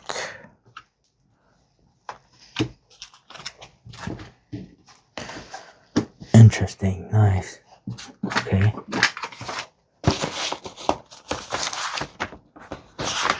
And if you watch The Office, you can tell what the scene is right away. If not, I can so just sit here and cry. Don't be afraid to just sit there and cry. Clinging to the past. Don't be afraid to okay. Number 4. This is you listening to your inner self now. Whenever I'm about to do something, I think, would an idiot do that? And if they would, I do not do that thing. DuQuette. But he's not asking other people if an idiot would do that. He is asking himself, would an idiot do that? And then he responds, and he listens to himself. Nice.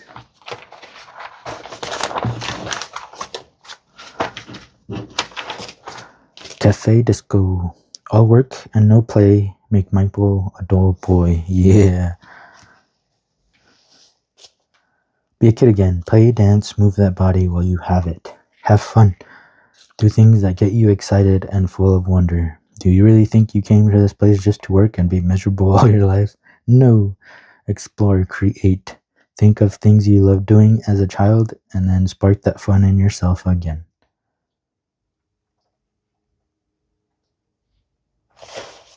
That's all that needs to be said. Thank you for being here. And see you next time. Alrighty, so if you picked Michelangelokl, then this will be your reading. Welcome to your reading. So to start things out, I would like to point out number 73. Look out for this number. I don't know. Just look out for it. Pay attention whenever you see number 73. Ooh, that even rhymed. So that means for sure pay attention. Okay. I just start shuffling these. Alright. Focus. Michelangelokl.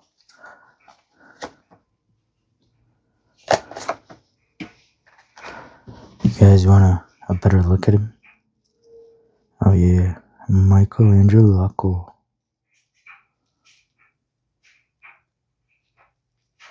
For sure, my favorite Ninja Turtle. I like how no matter the situation, Michelangelo can always be himself. He's always cracking jokes. He's always seeing the bright side of things.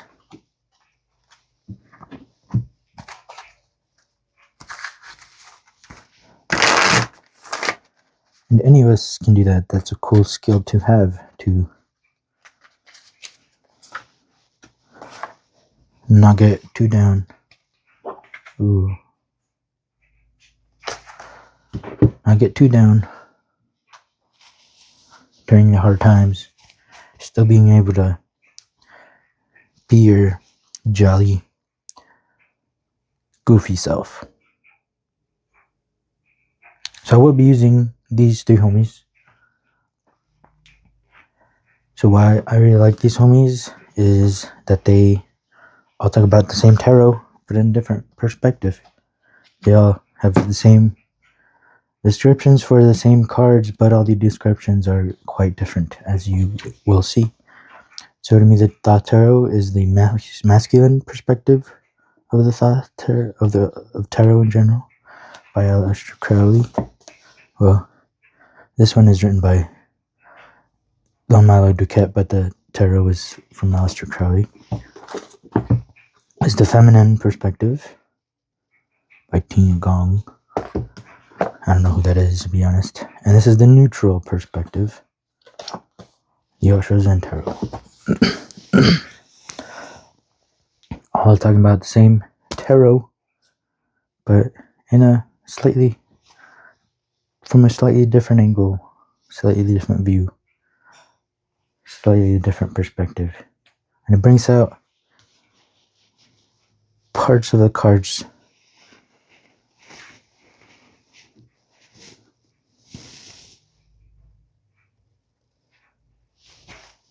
puts them into a whole. So we start with the Ace of Cups. I'm a little bit distracted. Michelangelokl. We're starting with the Ace of Cups, going with the flow. So this is Ace of Water, or the emotions. The aces would be like all of the emotions put together, causes this guy to chill and go with the flow, because there is nowhere else to go. I feel like Killer B right now. Or like in the Ninja Turtles movie, where they're in the elevator and then Mikey starts a beat and they're jamming, having a good time right before the battle. Because what's the point of being serious? Might as well have fun in whatever situation we are in. We go with the flow. The figure in this card is completely relaxed and at ease in the water, letting it take him where it will. He has mastered the art of being passive and receptive without being dull or sleepy. He is just available to the currents of life, with never a thought of saying, I don't like that, or I prefer to go the other way. Every moment in life, we have a choice whether to enter life's waters and float, or to try to swim upstream. When this card appears in the reading, it is an indication that you are able to float now, trusting that life will support you in your relaxation and take you exactly where it wants you to go. Allow this feeling of trust and relaxation to grow more and more. Everything is happening exactly as it should, and you will notice things, those little coincidences. You will be able to see it if you start going with the flow, if you allow this feeling of trust and relaxation, and especially when it hits you with and then you can start doubting yourself right away. It's up to you to start going with the flow again. Allow this feeling of trust and relaxation to grow more and more. So even if it goes away, it doesn't mean it's gone forever. It will come back. And if you let it come back, it'll come back stronger. Just like muscles being torn apart, that's how they grow. When you tear them apart, and then they grow back together. And whenever they grow again, as they grow stronger and make tighter connections every time they're split apart, and they make more connections. And I think that's how muscles get stronger and grow.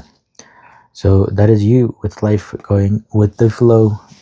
Even if it goes away, you just go with the flow, because it's just going to lead you right back to where the flow is. There's nowhere else to go. The Ace of Cups, all of the emotions put together. Thunderbolt, interesting. Okay, I'm gonna put in the Uncle Iroh video. Watch this video, Uncle Iroh. This is the Tower. You. Give me all your money. What are you doing? I'm mugging you. With that stance? What? What are you talking about? Just give me your money, old man! With a poor stance, you are unbalanced and you can be easily knocked over.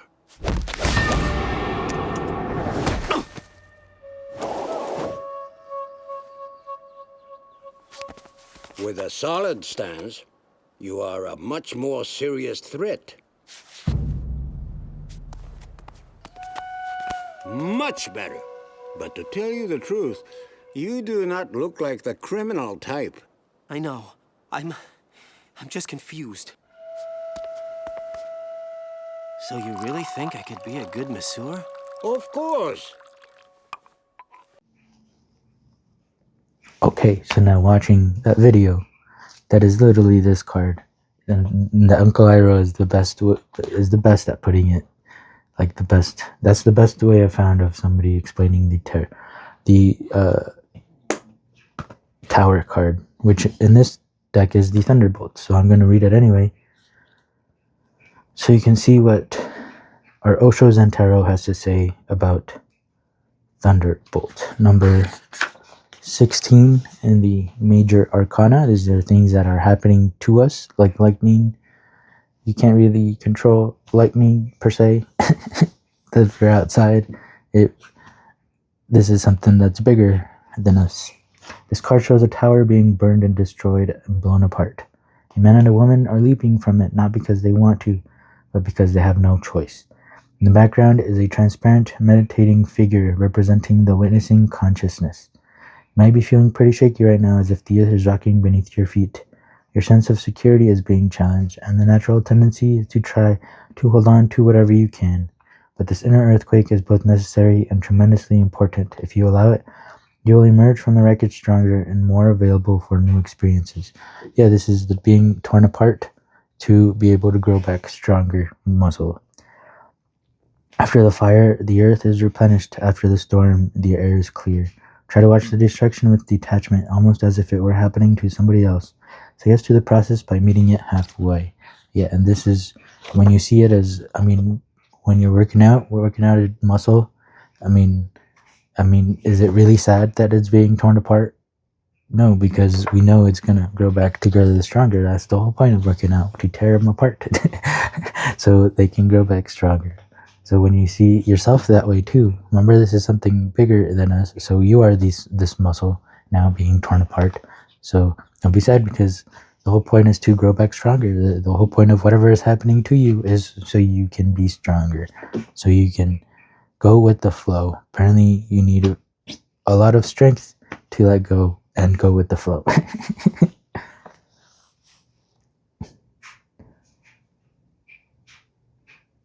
Yeah, I think that's all this card wants to say. Interesting. The moon. Yes, so this is the darkness before the light comes out. So this would be the same thing. The darkness of the muscle being torn apart, but we know the sun is going to come up again. It will grow back together or stronger. So we are in these dark times. Go with the flow.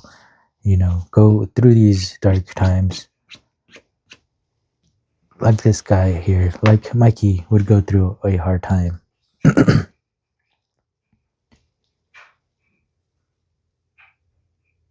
And it's easy to go through these things because there is a point to them, to make your muscles stronger.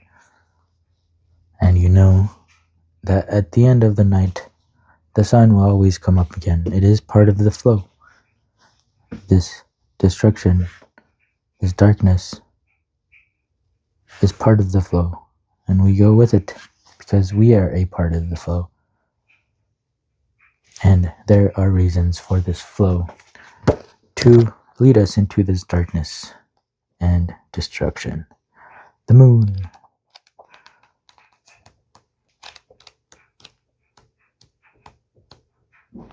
Felt like I started over explaining it. The moon.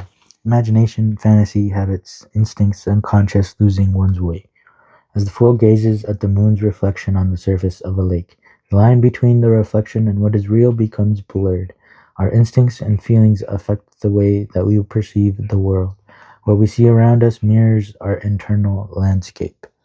Interesting. This is also happening internally. This thunderbolt.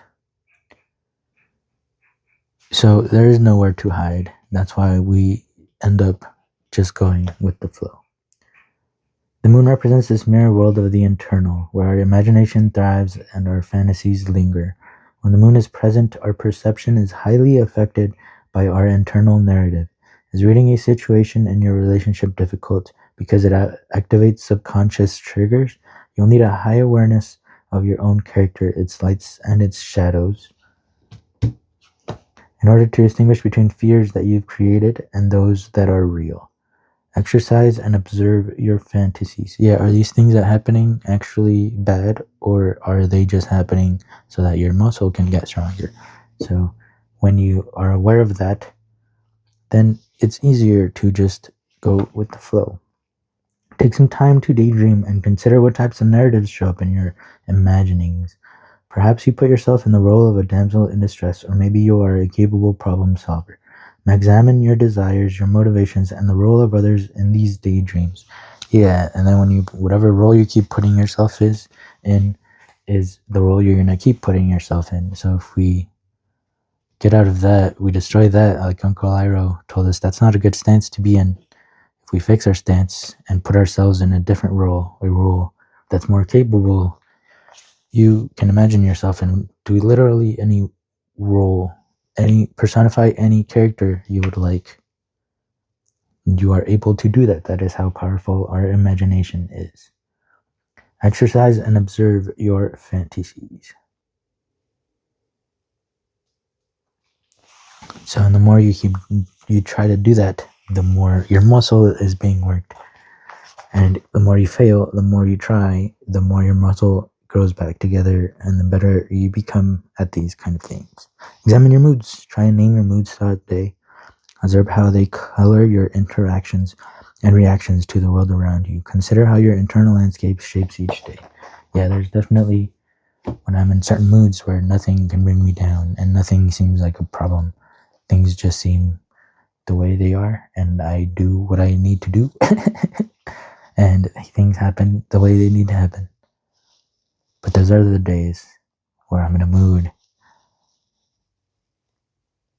to where nothing goes right, everything goes wrong. I will see a problem in everything and every little thing. I will not be content no matter what is going on, even though nothing is going on. Queen of Swords, yeah, and then you learn to cut that out. Queen of Swords. Queen of Swords is of the mind. The queen, what you would imagine a maternal one that understands the feelings, but will use her sword either way. Cut out what needs to be cut out, even though she understands their feelings. So when she cuts something out, it is because it deserved and needed to be cut out in order for the sun to come up again. And these are the things we flow with. The Queen of Swords is gifted with a nimble and perceptive mind, and nothing escapes her notice. She is strict but fair, Her detached and aloof air may intimidate others. For her, honesty above all is important. She always seeks the truth, even if it is painful. Her principles make her a powerful champion for her beliefs. She is guarded, but close friends will find a charming conversationalist. Yet she always seeks the truth. For her, honesty above all is important, even if it is painful. And this is the painful things, but she seeks truth above all. She doesn't seek and tries to protect your feelings.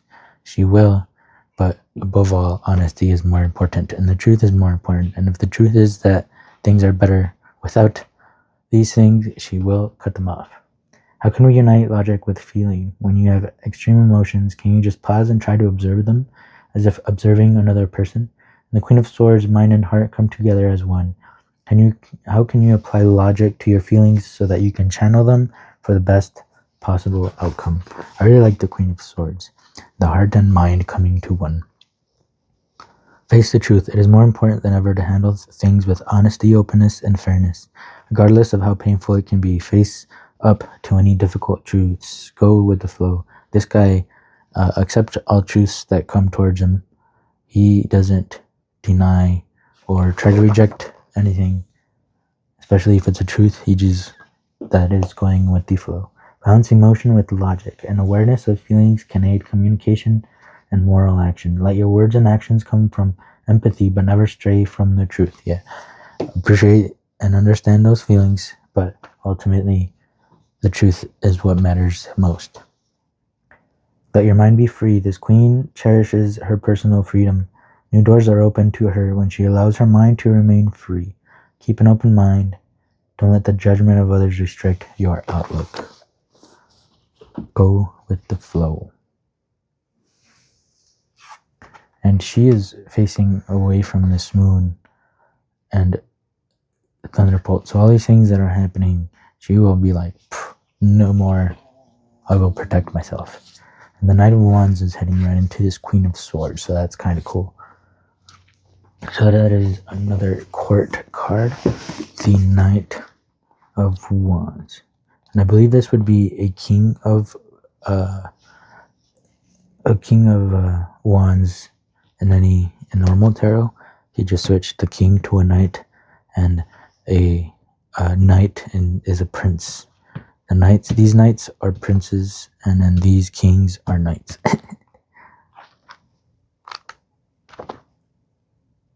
Why? He has his reasons, and I definitely understand those reasons. Because a king, like say a King of Swords, you would imagine sitting next to that queen, right? A king that sits and just demands rules.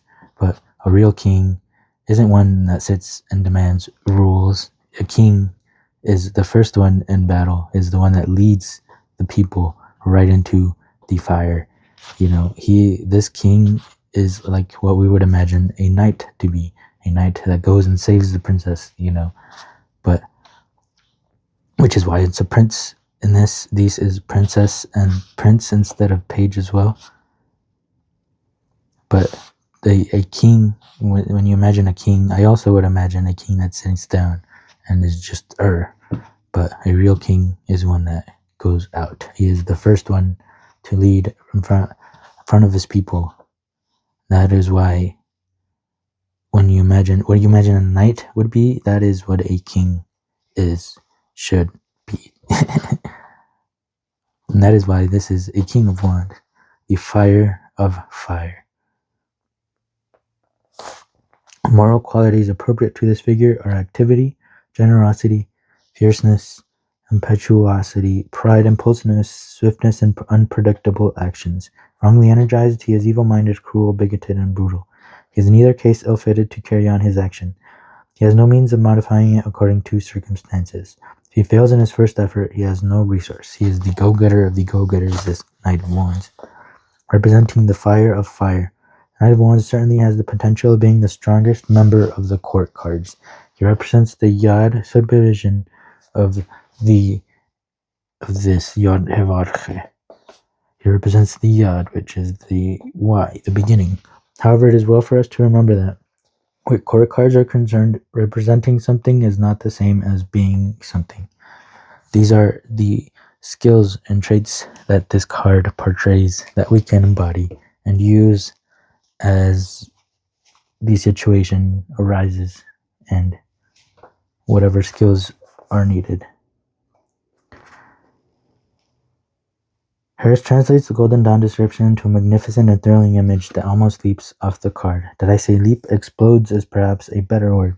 The forward thrust of the horse's mane and tail and the hair and beard of the knight suggest they aren't so much in the act of jumping as being blown from behind by some unimaginably strong explosive force.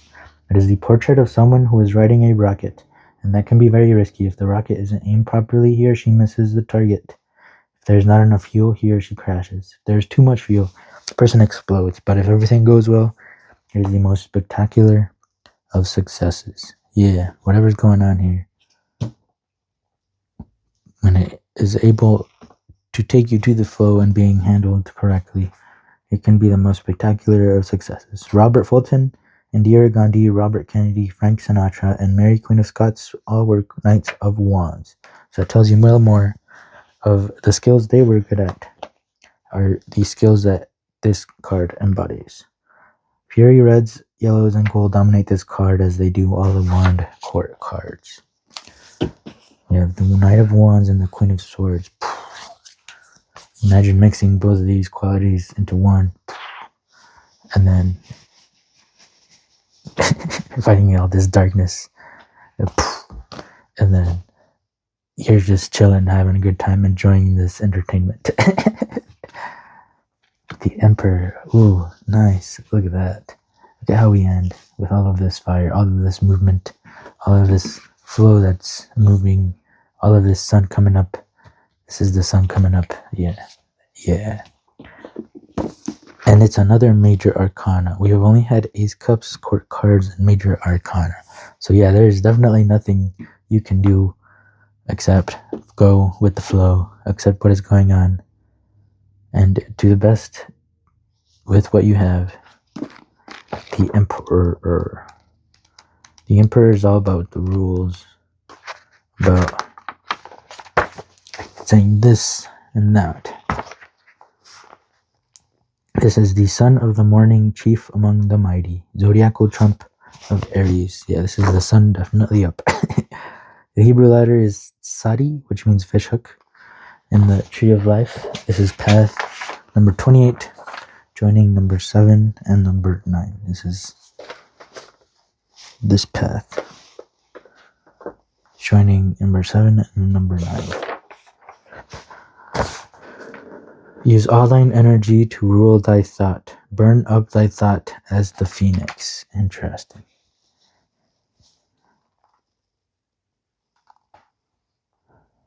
Alright, so the Emperor. I am going to read this. In chapter 13, it says, he mentions a paragraph in the Book of Thoth where Crowley throws us a real curve regarding the whole Sadi is not the star matter. It is one of several instances in the book where he seems to contradict himself on the subject. Before I go on about the Emperor, I will try to overcome my complete exasperation and calmly address this most frustrating issue. The trouble, it seems, stems from the direction of the light comes from this card. Let's start by reviewing what Crowley tells us in no uncertain terms and in multiple places is the situation. And number 4 is the Emperor. The zodiac sign assigned to the Emperor is Aries. The Hebrew letter for the Emperor is Sadi, and everything Sadi represents. In the Tree of Life, if the Emperor is found path 28, which joins the number 7, Sephira to the 9th. Alright, he says, I'm happy with that. It agrees with Crowley's detailed explanations for the Sadi he switch. It agrees with his charts and diagrams of the Tree of Life. What it doesn't agree with is the last paragraph of his comments on the Emperor, on page 78 of the Book of Thoth, where he tells us, it is finally to be observed that the white light which descends upon him indicates the position of this card in the Tree of Life. His authority is derived from Chakma, the creative wisdom, the word, and is exerted upon Tefrat, the organized man.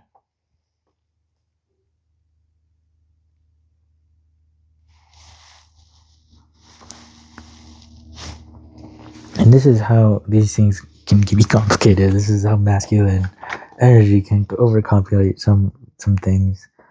The white light in the card issues from the upper right corner and shines diagonally toward the center of the card. In other words, Crowley is talking as if the Emperor is positioned on the tree of life, on the path that runs from the second Sephira Chakma to the sixth Sephira Tiferet. He's talking about this path instead of it being this path, which is interesting because that would be the same path technically, right? Because this is a mirror and this is also mirrored. So this is technically the same as this, which is the same as this. All right, and now I'm just talking. So the path that he tells us in nearly every other reference should be occupied by the star. Arg. Yeah, this is arg. Personally, I think that in this case, Harris was operating from the traditional understanding of the trumps and their placement on the tree. And Crowley's words carelessly neglected to make that point. Still, I am sure that students of Tarot and Crowley will debate this subject forever. As for me, the only thing I know for sure is the author of the Book of the Law himself tells us, all these old letters of my book are aright, but Tzadi is not the star. Now let's move on, please. So, the Emperor represents the sign of Aries, where Mars rules and Sol is exalted. The sign, Crowley points out, is thus a combination of energy in its most material form with the idea of authority.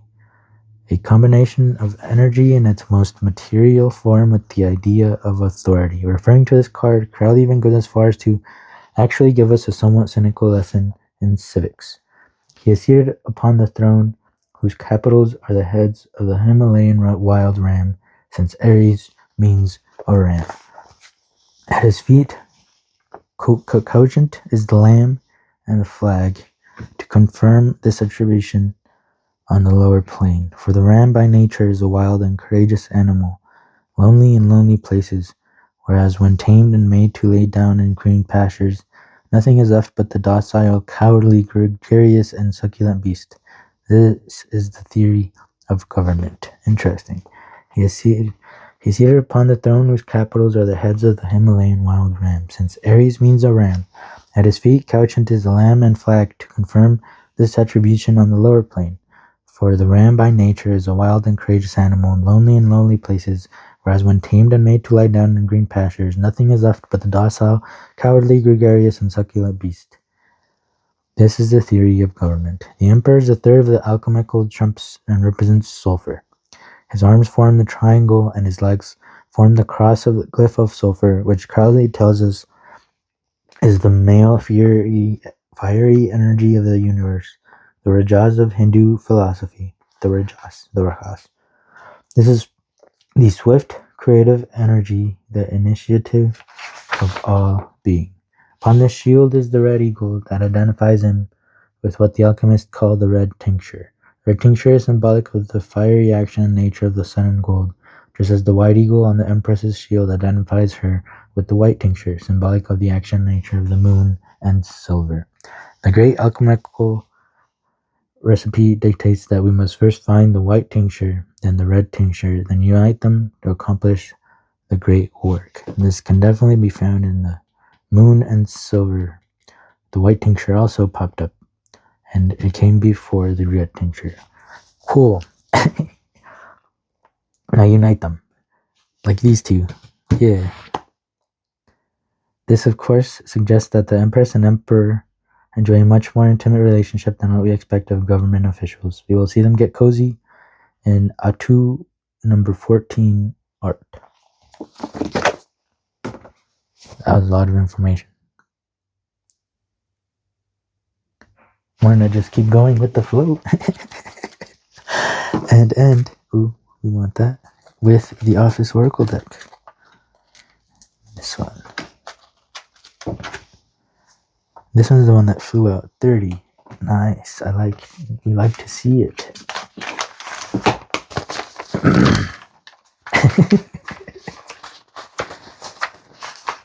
We like to see it. Number 30. Perfecting shock. Shoots have a word for when everything is coming together perfectly. Perfecting shock. Not to be confused with perfect pork anus. Yeah, this guy is definitely in perfect Schlag. All of these things that are going on are actually coming together perfectly. Like these two coming together perfectly for perfect and schlag. Interesting, this card keeps popping up and it keeps saying, listen to yourself, your inner self. There's advice saying, whenever I'm about to do something, I think, would an idiot do that? And if they would, I do not do that thing. Doesn't ask other people if what an idiot would do that. He asks himself if an idiot would do that. And then he listens to himself. Nice. 23.